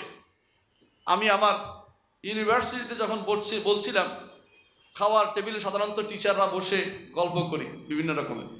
যখন বললাম যে এটা হারাম, একজন তো বললো এটা হারাম হওয়ার কোনো কারণ দেখি না। উনি কারণ দেখে না, কারণ তিনি এটা মনে করেন যে কারণ দলিল লাগবে। তো উনি কয় যে আমি দলিলটা তো এরকম না, মানে নিজের মতো করে বানিয়ে নিচ্ছে। একজনকে আমি বললাম যে গান তো হারাম, বলছে গান হারামের দলিল কোরআন থেকে দিবে। বাবারে, কোরআন থেকে দেবে? বললাম তো হাদিস থেকে দে। মানে হাদিস থেকে দেওয়া যাবে না, কোরআন থেকে দিতে হবে। তা আমি বললাম যে কোরআন থেকেই দিচ্ছি। আল্লাহ বলছে অমিনান নাস মান ইয়াশতারি লাহওয়াল হাদিস লিয়াদিল্লা আন সাবিলিল্লাহ। লাহওয়াল হাদিস অর্থ কি? মানুষের মধ্যে কিছু মানুষ আছে যারা হারাম জিনিস কিনে পয়সা দিয়ে আল্লাহর পথ থেকে বিভ্রান্ত করার জন্য কিনে কটা করে। এটা কি? গান বাদ্য, এগুলি এটা হচ্ছে হারাম জিনিস। নিঃসন্দেহে কোনোদিন হালাল হবে না, কোনোদিন হালাল হবে না। যত রকমের যত চালাকি কনসার্ট নাম দেখ, আবার কেউ কেউ নাম দিছে কি জানি নতুন নতুন সাংস্কৃতিক উৎসব। হ্যাঁ, আরো কত নাম যে হবে, এরপরে কোন দিন যে এটা দিনই উৎসব হয়ে যায় করাইতেছি আমি। কারণ এক সময় ধর্মীয় উৎসব আছে তো। হ্যাঁ, আমার এক বন্ধু বলছিল আপনাদের চট্টগ্রামে এক নাম আছে, একটা নামগুলো মারামারি করে, কিন্তু নাম বলবো না। এক দরবার শরীফ আছে, বলতেছে ওই কদিন নষ্ট হয়ে গেছিল, বকে গেছিল। বলছে আমি ওই দরবারে অনেকদিন কাটে, সকালবেলা ঘুম থেকে উঠে ডোল ফিরতে ফিরতে কবর পর্যন্ত, আবার ডোল ফিরতে ফিরতে বাসা পর্যন্ত। এটা হলো তার চাকরি, এটার কারণে তাকে টাকা দেওয়া হইতো। বুঝছেন তো? এটা হলো আবাদত, আর কিছু নেই। ঘুম থেকে উঠে যখনই উঠে তখন ডোল ফিরতে ফিরতে যাবে ইয়া পর্যন্ত, মাজার পর্যন্ত, আবার ঘুরে ঘুরে আবার বাসা চলে আসবে। এটা হলো তার আবাদত। এটা এখানে আপনাদের এলাকার, যে হয়তো আমি নাম বলতে চাচ্ছি না এখন, এরকম জিনিসও আছে আবাদত। হুব্বুদ দুনিয়া, দুনিয়া ভালোবাসার কারণে সবকিছুকে সে নতুন মোড়কে আপনার কাছে নিয়ে যাবে, নতুন কিছু সাব্যস্ত করে দিবে। এখন মনে করো যে সে বড় কিছু করে ফেলছে, এটাই তারা করছে। এটা বড় সমস্যা যে আজকাল আমাদের এই এই যারা আল্লাহকে আখিরাতকে যারা আশা করে না, আল্লাহ তাআলা এই জন্য বলছেন ইন্নাল্লাযীনা লা ইয়ারজুনা লিকাআনা, যারা আমার সাক্ষাতের আশা করে না। ওয়ারাদু বিল হায়াতিদ দুনিয়া, দুনিয়ার জীবন নিয়ে যারা সন্তুষ্ট। ওয়াতমাআন্নু বিহা, এবং তারা দুনিয়ার জীবন পেয়ে সন্তোষ, খুব শান্তি, শান্তি, অনাবিল শান্তি বিরাজ করছে। আল্লাহ তাআলা বলছেন ওয়াল্লাযীনা হুম আন আয়াতিনা গাফিলুন, যারা আমার আয়াত, কোরআনের আয়াত এবং বাইরের আয়াত, দুই ধরনের আয়াত, প্রাকৃতিক আয়াত এবং শারীরিক আয়াত, দুইটা থেকে গাফেল। আল্লাহ তাআলা বলছে উলাইকা মাওয়াহুমুন নার বিমা কানু ইয়াকসিবুন, তাদের অর্জনের কারণে তাদের ঠিকানা হচ্ছে জাহান্নাম, ঠিকানা হচ্ছে জাহান্নাম। আমার সাথে একজন হজ করতে গেলেন একবার। আমি বললাম যে ভাই মাশাআল্লাহ, আপনি তো অনেক টাকা দিয়ে হজ করতে আসলেন। কারণ না, আমার ছেলে 1 মাসের টাকা দিয়ে আমাকে হজ করতে দিয়ে দিল। আমি বললাম এত টাকা কোথায় পায় আপনার ছেলে? কইছেন অমুক ব্যাংকে, নাম বললে তো আবার ঝগড়া। বলছে অমুক ব্যাংকে চাকরি করেছে, 1 মাসের বেতনে তার 3 লাখ টাকা, আমার হজের টাকা হয়ে গেছে। বুঝছেন তো? এরকম টাকা আপনাকে এমন কোথাও কোথাও টাকাও আজকে তো ওইটাও লাগে না। হ্যাঁ, সুন্দর একটা ক্যাসিনো খুলে দিলে তো আপনার ডেইলি 3 লাখ টাকা আসে, 1 মাস লাগে না। দুনিয়া প্রাপ্তির জন্য কোনো কিছু মানুষ আজ অপরাধ মনে করতেছে না, কোনো কিছু অপরাধ মনে করতেছে না। যদি গরিব মানুষ চায় তাকে 1 টাকা, আর যদি দুনিয়ার জন্য তার কিছু খরচ করতে হয় 1 কোটি টাকা, কোনো সমস্যা নেই। অথচ দেখেন কোন জায়গায় উল্টাটা হয়ে গেছে। সেটাই হচ্ছে, এই কারণে মানুষ আজ বিভ্রান্ত হচ্ছে। ষষ্ঠ যে কারণে মানুষ আজ প্রবৃত্তির অনুসারী হয়ে যাচ্ছে তা হচ্ছে মনে যা চায় তা পাওয়ার আকাঙ্ক্ষা। রাতের 12টা বাজে বউ বলছে এক্ষুনি আমাকে শহরের অমুক খান থেকে পিজা আনি খাওয়াইতে দিব। পিজা তো এখন মানুষের কাছে অনেক প্রিয় জিনিস, তাই না? আমি শুনলাম নাকি 1 মাইল লম্বা পিজা তৈরি করছে কেউ কেউ। এটা কি খাবে না এটা দেখবে আল্লাহ জানে। আমি যখন গেলাম কুয়েতে এক কনফারেন্স, সেখানে আমাকে বললো যে আপনাকে আজকে একটা জিনিস খাওয়াবো যা জীবনে আপনি খাননি। আমি বলছি ঠিক আছে চল দেখি। যাই দেখি এই লম্বা 1 পিজা নিয়ে আসছে। আমি বলছি আমি তো এগুলি খাই না। এটা আপনার জন্য কষ্ট করে আনছি, একটু সুই হলে দিতে হবে। একটু সুই আমি খাইছি, বাকিটা পালায় রেখে চলে আসছে। এটা মনের প্রবৃত্তি, আর কিছুই না। প্রবৃত্তির টান, যা মনে চায় তা খেতে যাচ্ছেন আপনি, অন্যায় অন্যায় অন্যায়, যা চায় তা খেতে হয় না। চিন্তা করতে হয় যে এই টাকাটা কোনো গরিবকে দান করি, তারা উপকৃত হবে, আমি যা চাই তা না খাই। কিন্তু একটা মনে রাখবেন, খাওয়ারও একটা লিমিট আছে। এক সময় আসবে আপনি আর খেতে পারবেন না, আপনি আর খেতে পারবেন না, আপনাকে নল দিয়ে খাওয়ানো হবে। নল বুঝেন তো, নাকের মধ্যে দিবে, আপনি টানবেন, আর কোনো কিছু খাওয়া এর দিকে চলবে, আপনার খাওয়া হচ্ছে না। এর অর্থ হচ্ছে প্রবৃত্তির দাসত্ব আমরা করি, দুনিয়ার প্রেমে যেমন করি তেমনিভাবে যা চাই তা নেয়ার ক্ষেত্রে আমরা প্রবৃত্তির দাসত্ব করে বসেছি। সপ্তম যে কারণে বেশিরভাগ সময় আমরা প্রবৃত্তির অনুসরণ করি তা হচ্ছে, আমরা প্রবৃত্তির অনুসরণ করার যে ক্ষতি আখিরাতে যে সেটার বড় মারাত্মক ধরপাকড় আছে, এবারে আমরা সাবধান হই না। ক্ষতি কি সেগুলি আমি কয়েকটা ক্ষতি বলি। এক নম্বর হচ্ছে আখিরাত শেষ। প্রবৃত্তির অনুসরণ করলে আখিরাত শেষ। আল্লাহ তাআলা বলছে, আম্মা মান তাগা ওয়া আথারাল হায়াতাদ দুনিয়া ফাইন্নাল জাহিমা হিয়াল মাওয়া। যে ব্যক্তি সীমা লঙ্ঘন করবে, তগর তো সীমা লঙ্ঘন করা, সীমা লঙ্ঘন করে কি এমনিই না অন্তরে চায়? বলেন, অন্তরে চায় যে সীমা লঙ্ঘন করি, এইটা করি ওইটা করি। ওয়া আথারাল হায়াতাদ দুনিয়া, দুনিয়ার জীবনকে প্রাধান্য দিবে। ফাইন্নাল জাহিমা হিয়াল মাওয়া, জাহান্নাম হবে তার ঠিকানা, জাহান্নাম হবে তার ঠিকানা। ও আম্মা মান খাফা মাকাম রাব্বিহি, আর যে ব্যক্তি আল্লাহর সামনে দাঁড়ানোকে ভয় করবে, আল্লাহর সামনে দাঁড়াতে হবে, কিন্তু প্রত্যেকটি মানুষ আল্লাহর সামনে দাঁড়াতে হবে। রাসূলুল্লাহ সাল্লাল্লাহু আলাইহি ওয়াসাল্লাম বলেছেন, মা মিনকুম আহাদুন ইল্লা সায়ুকাল্লিমুহু রাব্বুহু লাইসা বাইনাহু ওয়া বাইনা রাব্বিহি তুরজুমান। তোমাদের প্রত্যেককে আল্লাহর সামনে দাঁড়াতে হবে, তার সাথে কথা বলবে, আল্লাহ তার সাথে কথা বলবেন। লাইসা বাইনাহু ওয়া বাইনাহু তারজুমান, তার মাঝে আল্লাহর মাঝে কোনো অনুবাদক থাকবে না। অনুবাদককে ঘুষ দিয়ে আপনার পক্ষে চালাবেন তো, ওইটা হবে না। সরাসরি কথা বলবেন। বলবেন কি, বান্দা তুমি এটা করেছ? বলবে আমি তো করি নাই। এক গোষ্ঠী তারা কাফেররা বলবে আমি তো করি নাই, মনে করছে কই করেছি, মানে আহসাহুল্লাহ নাসু, হয় ভুলে গেছে না ভুলার ভান ধরবে, করি নাই। আল্লাহ বলবেন যে এই যে কিতা আমল নামা, না আমল নামাকে আমি দেখছি নাকি, আমার বিরুদ্ধে কে লিখছে এটাকে আমি শুনতে চাই না। আমল নামা তো আমি দেখি নাই, কে আমল নামা তৈরি করেছে আমার জানার বিষয় না, আমি আপনার আমল নামা কেন নিব? আচ্ছা ঠিক আছে, তো তোমার হাত পা সাক্ষ্য দেখ। বলে দে। হাত বলবো আমি এটা করেছি, মন বলবো এটা করেছি, বলতে থাকবে সারা শরীর। ইয়াউমা তাশহাদু আলাইহিম আলসিনাতুহুম ওয়া আইদিহিম ওয়া আরজুলুহুম বিমা কানু ইয়াকসিবুন, সব বলবে। তখন আর কোনো উপায় থাকবে না, আল্লাহর সামনে দাঁড়াতে হবে। বিশ্বাস প্রত্যেকের রাখা উচিত। আজ যারা অন্যায় করে বেড়াচ্ছে, যাচ্ছে তা করে বেড়াচ্ছে, শরীয়ত বিরোধী কর্ম করে যাচ্ছে, মনে করছেন আপনি পার পেয়ে যাবেন? মানুষকে বিভ্রান্ত করছেন, মানুষকে শরীয়তের বিরুদ্ধে চালাচ্ছেন, আপনি কি পার পেয়ে যাবেন? আল্লাহ তাআলা আপনাকে ধরবে। আমরা হয়তো আপনাকে কিছু বলছি না, আমরা শুধু নসিহত করছি আল্লাহর দিকে ফিরে আসুন। এই জন্য আখিরাত ধ্বংস হবে যে ব্যক্তি প্রবৃত্তির অনুসরণ করবে তার। আল্লাহ তাআলা বলেছেন, যে ব্যক্তি আল্লাহকে ভয় করবে, আল্লাহর সামনে দাঁড়ানোকে ভয় করবে, আল্লাহর সামনে দাঁড়ানোকে ভয় করলে পুরস্কার আছে। কি পুরস্কার? আল্লাহ তাআলা বলছে, ওয়া নাহান নাফসা আনিল হাওয়া, প্রবৃত্তির অনুসরণ করা থেকে নিজে বিরত থাকবে। ফাইন্নাল জান্নাতা হিয়াল মাওয়া, জান্নাত তার ঠিকানা হবে, সে জান্নাতে যাবে। অন্য আয়াতে আল্লাহ তাআলা বলছেন, ওয়ালিমান খাফা মাকাম রাব্বিহি জান্নাতান, যেই ব্যক্তি তার রবের সামনে দাঁড়ানোকে ভয় করবে তার জন্য দুটি জান্নাত আল্লাহ তাআলা ব্যবস্থা করে দিয়েছে। আল্লাহু আকবার। তাহলে এই ব্যক্তি রবের সামনে দাঁড়ানোর কথা ভয় যা থাকবে, সে কিন্তু প্রবৃত্তির অনুসরণ করতে পারবে না। সে বলবে যে না, আমি যা চাই তা করতে পারবো না, আমার কিছু লিমিটেশন আছে, আমার কিছু বাধ্যবাধকতা আছে, যাচ্ছে তাই আমি করে বেড়াতে পারি না। যাচ্ছে তাই করে বেড়ায় কে? যার হুঁশ কম, যার বুদ্ধি কম, বিবেক কম, এলেম কম, জ্ঞান কম, সে করতে পারে।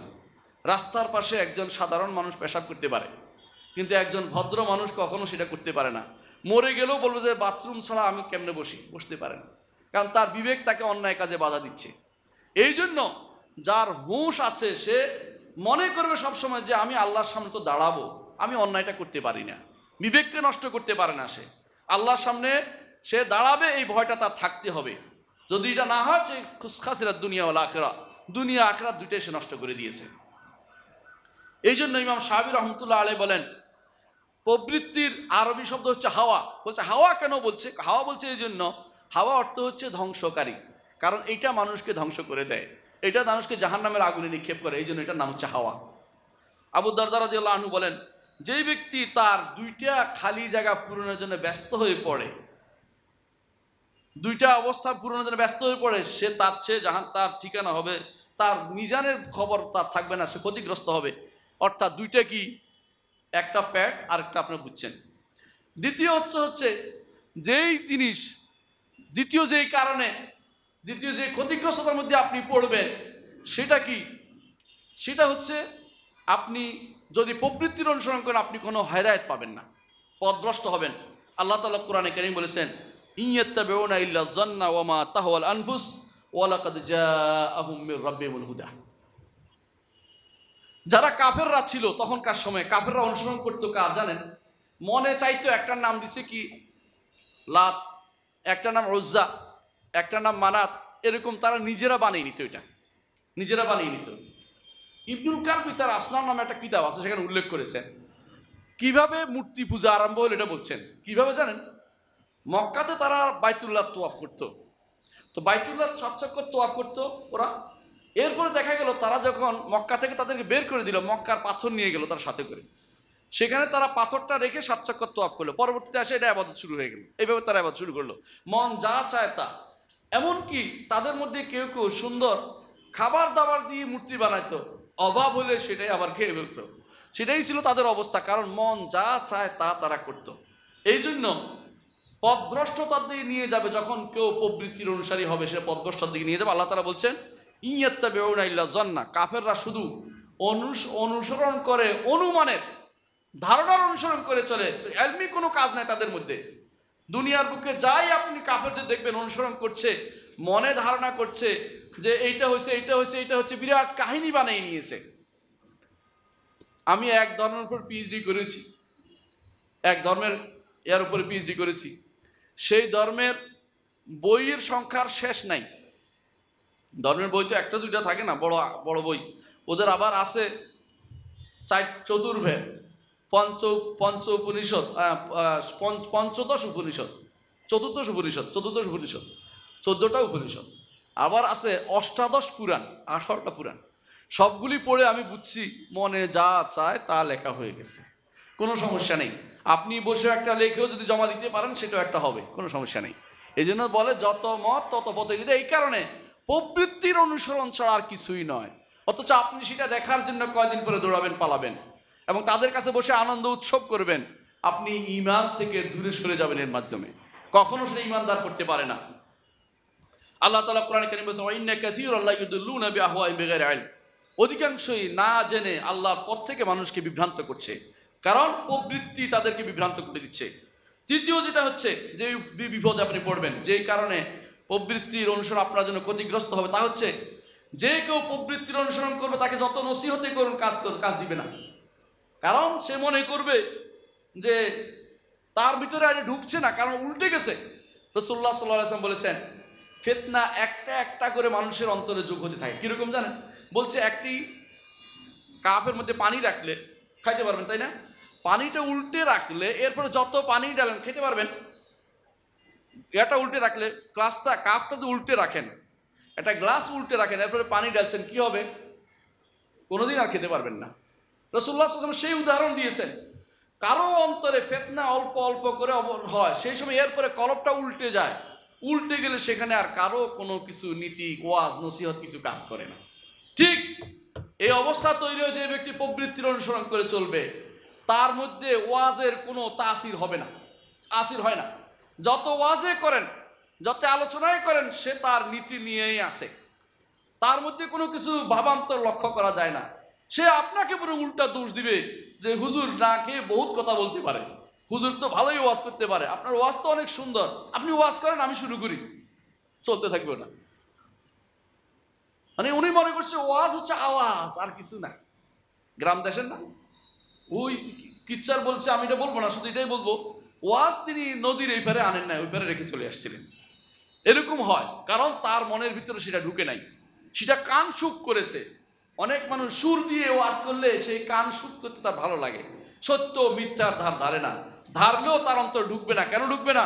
তার অন্তর তো উল্টে আছে, এই অন্তরে কোনো হালাল হারামের প্রশ্ন সেখানে ঢুকবে না। আল্লাহ তাআলা কোরআনে কারীমে বলে দিয়েছেন, অমিনুম মান ইসতামিউ ইলাইকা, কাফেরদের মধ্যে কেউ আছে আপনার এখানে এসে কান লাগিয়ে শুনে কিন্তু বুঝে না, ইজা খারাজু মিন ইনদিকা হাত্তা ইজা খারাজু মিন ইনদিকা, আপনার থেকে বের হলে বলে ইমানদারদের কি বললো জানি? এই যে এখানে ওয়াজ নসিহত করতে আসছে না, অনেক শুনতে আসছেন, বের হওয়ার পর হুজুর জানি কি জানি আলোচনা করলো, কারণ তার অন্তর আগে থেকে বাঁকা হয়ে আছে, সে আর ভিতরে কিছু ঢুকাতে চাচ্ছে না। আল্লাহ তাআলা তাদের চরিত্র তুলে ধরেছেন যে হাত্তা ইজা খারাজু মিন ইনদিকা, আপনার কাছ থেকে বের হয়ে বলবে তিনি কি জানি বলছিলেন, মানে কানে ভালো লাগে নাই, শুনে নাই, তার এখন শুনতে আর ভালো লাগছে না। উলাইকাল্লাযীনা তাবা আল্লাহু আলা কুলুবিহিম, আল্লাহ বলছে অন্তরের মধ্যে মোহর মেরে দিয়েছে ওদের। ওয়াত্তাবাউ আহওয়াআহুম, তারা প্রবৃত্তির অনুসরণকারী, তারা হাওয়ার অনুসরণকারী, সুতরাং তাদের মধ্যে আর তাদের মধ্যে আল্লাহর কোরআনও কাজ করবে না, নসিহত কাজ করবে না, ওয়াজ কাজ করবে না, তারা এই ওয়াজের বাইরে চলে যাবে, তারা এইভাবে তারা চলে যায় দূরে। কোরআনে কারিমে আল্লাহ তাআলা আরো বলেছেন ফাইল্লাম ইস্তাজিবু লাকা, হে নবী ফাইল্লাম ইস্তাজিবু লাকা, যদি কাফেররা আপনার আহ্বানে সাড়া না দেয় তাহলে কি জন্য সাড়া দিবে না? বলছে ফাইলাম আন্নামা ইয়াত্তাবিউনা হাওয়াহুম, তাহলে জেনে নিন আপনি হে নবী যে এরা তাদের প্রবৃত্তির অনুসারী, সেজন্য আপনার ডাকে সাড়া দেয় না। প্রবৃত্তির অনুসারী হলে রাসূলুল্লাহ সাল্লাল্লাহু আলাইহি ওয়াসাল্লামের সুন্নাতের প্রতি আপনার আহ্বান জানলে আপনি শুনবেন না। আপনি কি বলবেন জানেন? আমার হুজুর কি কম বুঝছে, আমরা কি কম আলেম নাকি, আমি কম পড়ছি নাকি, আমি অমুক তমুক এই ডিগ্রি অধিকারী, আমি এটা করেছি ওটা করেছি। আপনি সুন্নতের অনুসরণ করবেন না, কারণ আপনি আপনার প্রবৃত্তির অনুসারী হয়ে আছেন, সেই জন্য আপনি আর কোনো হক নিতে চেষ্টা করবেন না। যতই আপনার কাছে রসুলের বাণী দেয়া হোক, আল্লাহর বাণী বলা হোক, আপনার কাছে মনে হবে যে আমাকে ইচ্ছা করে অপমান করা হচ্ছে, আমাকে ইচ্ছা করে কথা বলা হচ্ছে, ইনসাল্ট করা হচ্ছে, সে তার ইনসাল্ট মনে হবে, অথচ সে ফিরে আসতে চাইবে না। তাকে যদি বলা হয় আল্লাহ তাকে অবলম্বন করা বললে সে বলবে যে আমার একটা অপমান করা হয়েছে, আমি এই তাকওয়ার কথা বলা হচ্ছে, আমি কি সে কি মুত্তাকি হয়ে গেছে নাকি, সে আবার তাকওয়াবান হয়ে গেছে, কত রকমের কথা যে বলবে তার হিসাব নেই। কেন? কারণ তার অন্তরে প্রবৃত্তি আছে, প্রবৃত্তি তাকে খারাপ পথে পরিচালিত করছে। 4 নম্বর যা করে প্রবৃত্তির ক্ষতি তা হচ্ছে আপনার মাঝে এবং অন্তরটাকে বিনষ্ট হওয়া থেকে আপনাকে আর সুযোগ দিবে না, আপনার অন্তরটাকে বিনষ্ট করেই ছাড়বে প্রবৃত্তি। কখনো আর আপনাকে কলবে সালিম যেতে দিবে না, আপনার কলবকে সালিম বানাবে না, নিরোগ আত্মা বানাবে না, আপনার নফসকে নফসে মতমাইন্না হতে দিবে না, সে আরো খারাপের দিকে নিয়ে যাবে। কারণ নফসের 5টি দোষ আছে।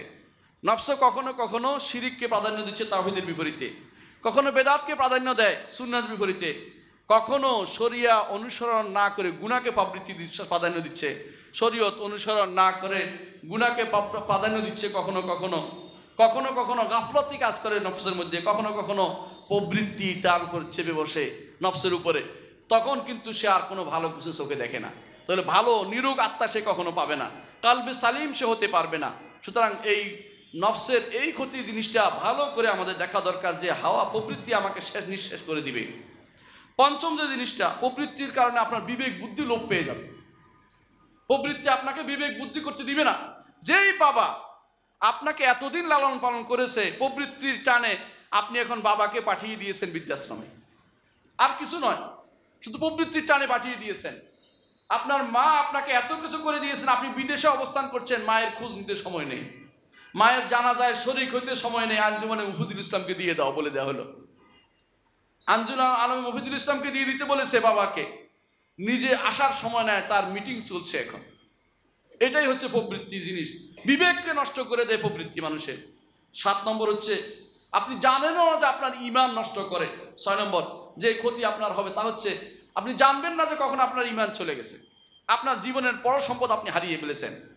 আল্লাহ তাআলা কোরআনে কারীম উল্লেখ করেছেন একটি ঘটনা, ওয়াতলু আলাইহিম নাবা আল্লাযী আতাইনাহু আয়াতিনা ফানসালাখা মিনহা ফাআতবাআহু শাইতান ফাকানা মিনাল গাওয়িন।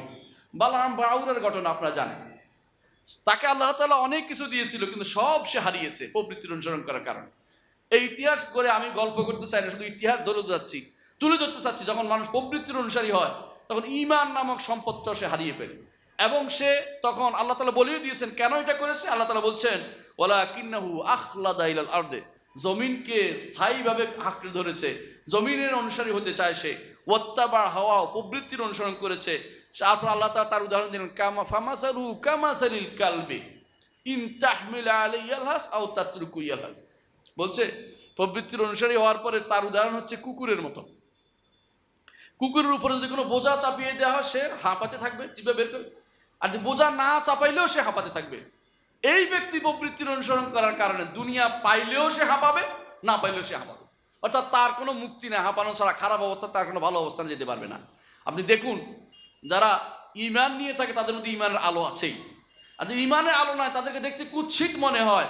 তারা ঘুম থেকে উঠে 8টা বাজে চোখ ঢালতে থাকবে আর বলবে এক কাপ চা তার জন্য বসে আছে। সেইটা মনে করতেছে 1 কাপ চা খাবে 8টা বাজে উঠে।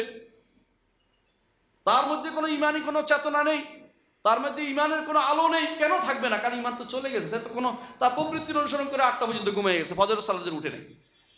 যারা এরকম প্রবৃত্তির অনুসরণ করবে তার ঈমান ধীরে ধীরে চলে যাবে, দুনিয়াকে সে প্রাধান্য দিয়ে বসেছে। 10 নম্বর হচ্ছে, যত বেদাত হয় মানুষের ভিতরে দেখবেন, নতুন বেদাত চালু করবে, সেটা সবগুলি এই প্রবৃত্তি চালনার কারণে করেছে। যদি আল্লাহ রসুলকে অনুসরণ করত, সেখানে বেদাত হতো না, সেখানে প্রবৃত্তির অনুসরণ করা হতো না, শরীয়তকে অনুসরণ করা হতো। আল্লাহ রসুলকে অনুসরণ করলে সুন্নাহকে অনুসরণ করা হতো।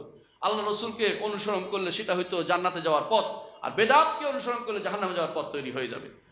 11 নম্বর যে সমস্যা, সেটা হচ্ছে প্রবৃত্তি অনুসরণের কারণ হচ্ছে যে প্রবৃত্তি অনুসরণ করলে আল্লাহ তাআলা দুনিয়াতে তাকে সংকীর্ণ জীবন দিবেন, মানুষ তাকে কখনো ভালোবাসবে না, মানুষ তাকে ঘৃণাই করবে, শত্রুতা পোষণ করবে।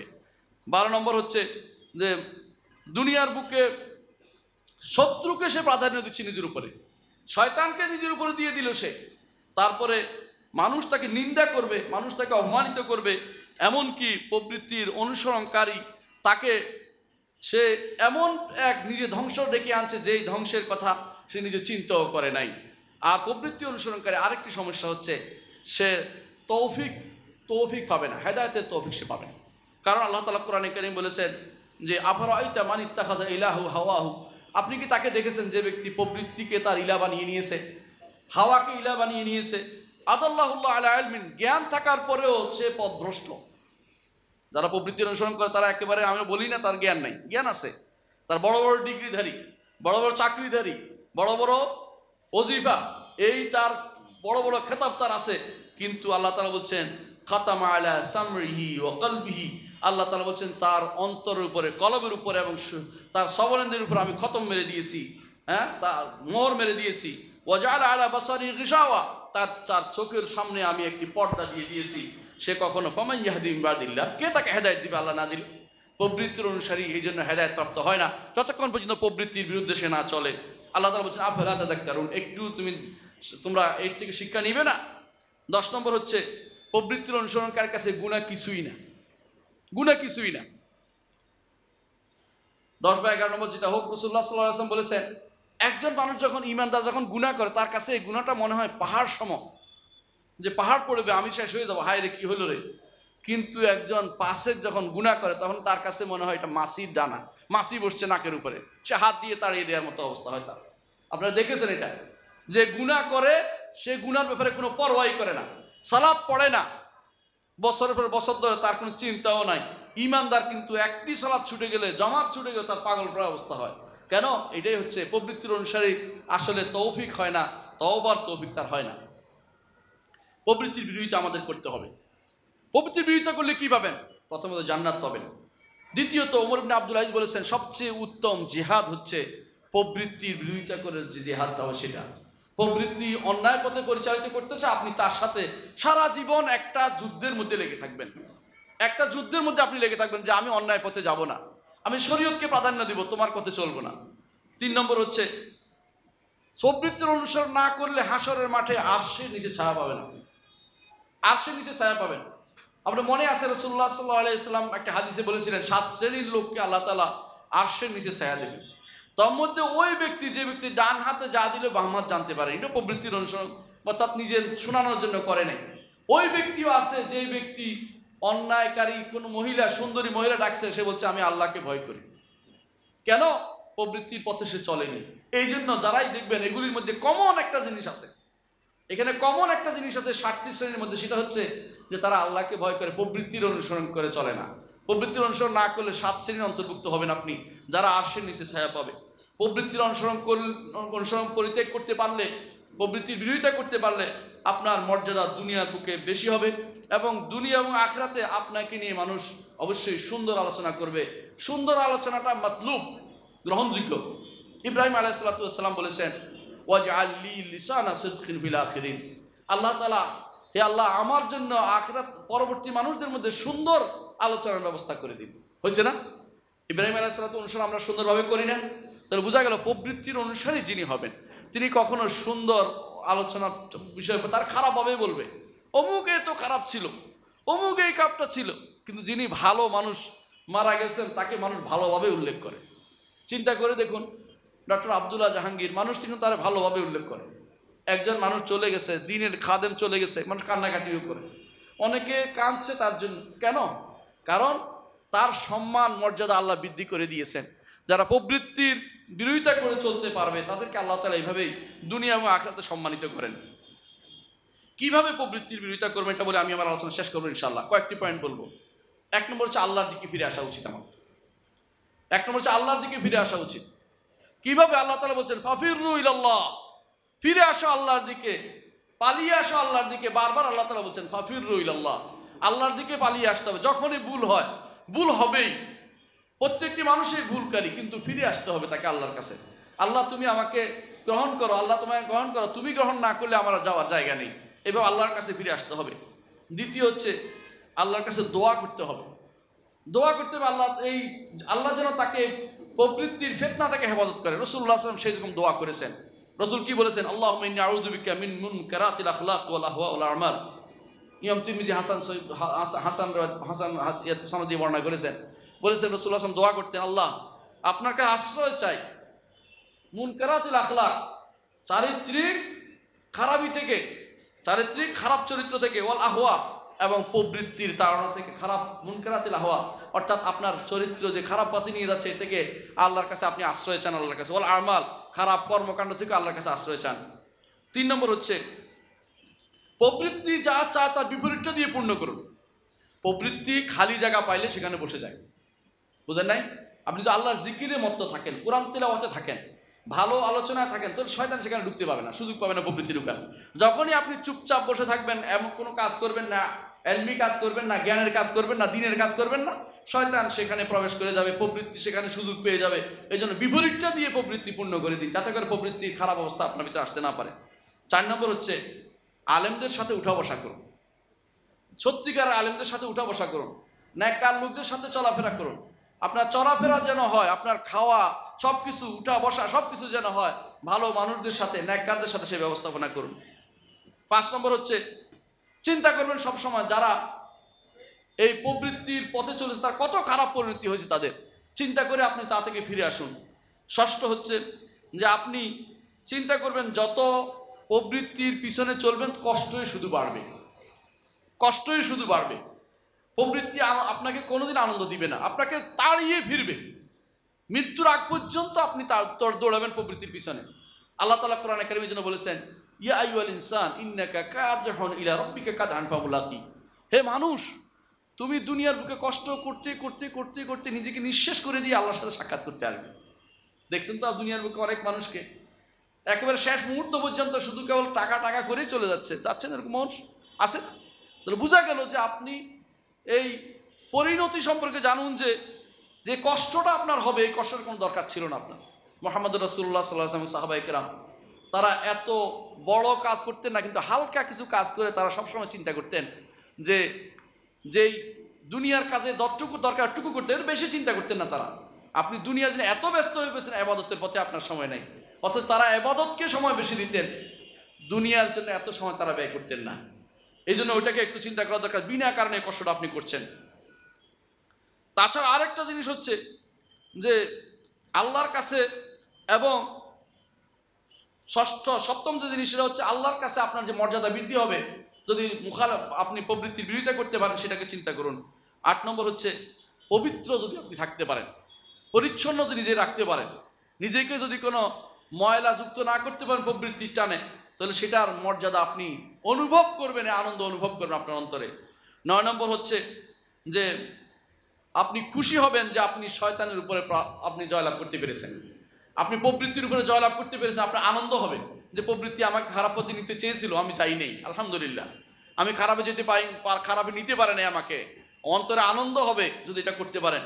আর 10 নম্বর হচ্ছে যে দুনিয়া এবং আখিরাতে যে মর্যাদা আপনি অভিষিক্ত হবেন সেই মর্যাদা আপনি উপলব্ধি করতে পারবেন। এবং সাথে সাথে একটি জিনিস আমি সবসময় বলি, যেটা ইবনুল কাইয়িম রাহমাতুল্লাহ আলাইহি তার রাওদাতুল মুহিব্বিনে উল্লেখ করেছেন, তিনি এত উল্লেখ করেছেন, প্রায় 50টি উপকারিতা উল্লেখ করেছেন, আমি এতগুলো উল্লেখ করলাম না। আমি তো এটাই বলবো, কি এলাজ উল্লেখ করেছেন যে কিভাবে সেটাতে মুক্তি পেতে পারেন। আমি শুধু এটাই বলবো, যেই জিনিস প্রবৃত্তি এমন জিনিস যদি আপনাকে নিতে, তা অবশ্যই নাপাক জিনিসের বাইরে আর কিছু না। যুবকদের জন্য বলছি, যুবকরা বেশিরভাগ সময় প্রবৃত্তির তাড়নায় পড়ে কোনো নারীর সাথে নারীগণিত ব্যাপারে জড়িত হয়ে পড়ে। ইবনুল কাইয়িম রাহমাতুল্লাহ আলাইহি বলছেন, তাদেরকে একটু চিন্তা করা উচিত, এই নারীরও পচা দিক আছে, ওইটাকে চিন্তা করা উচিত। পচা দিকটা কি?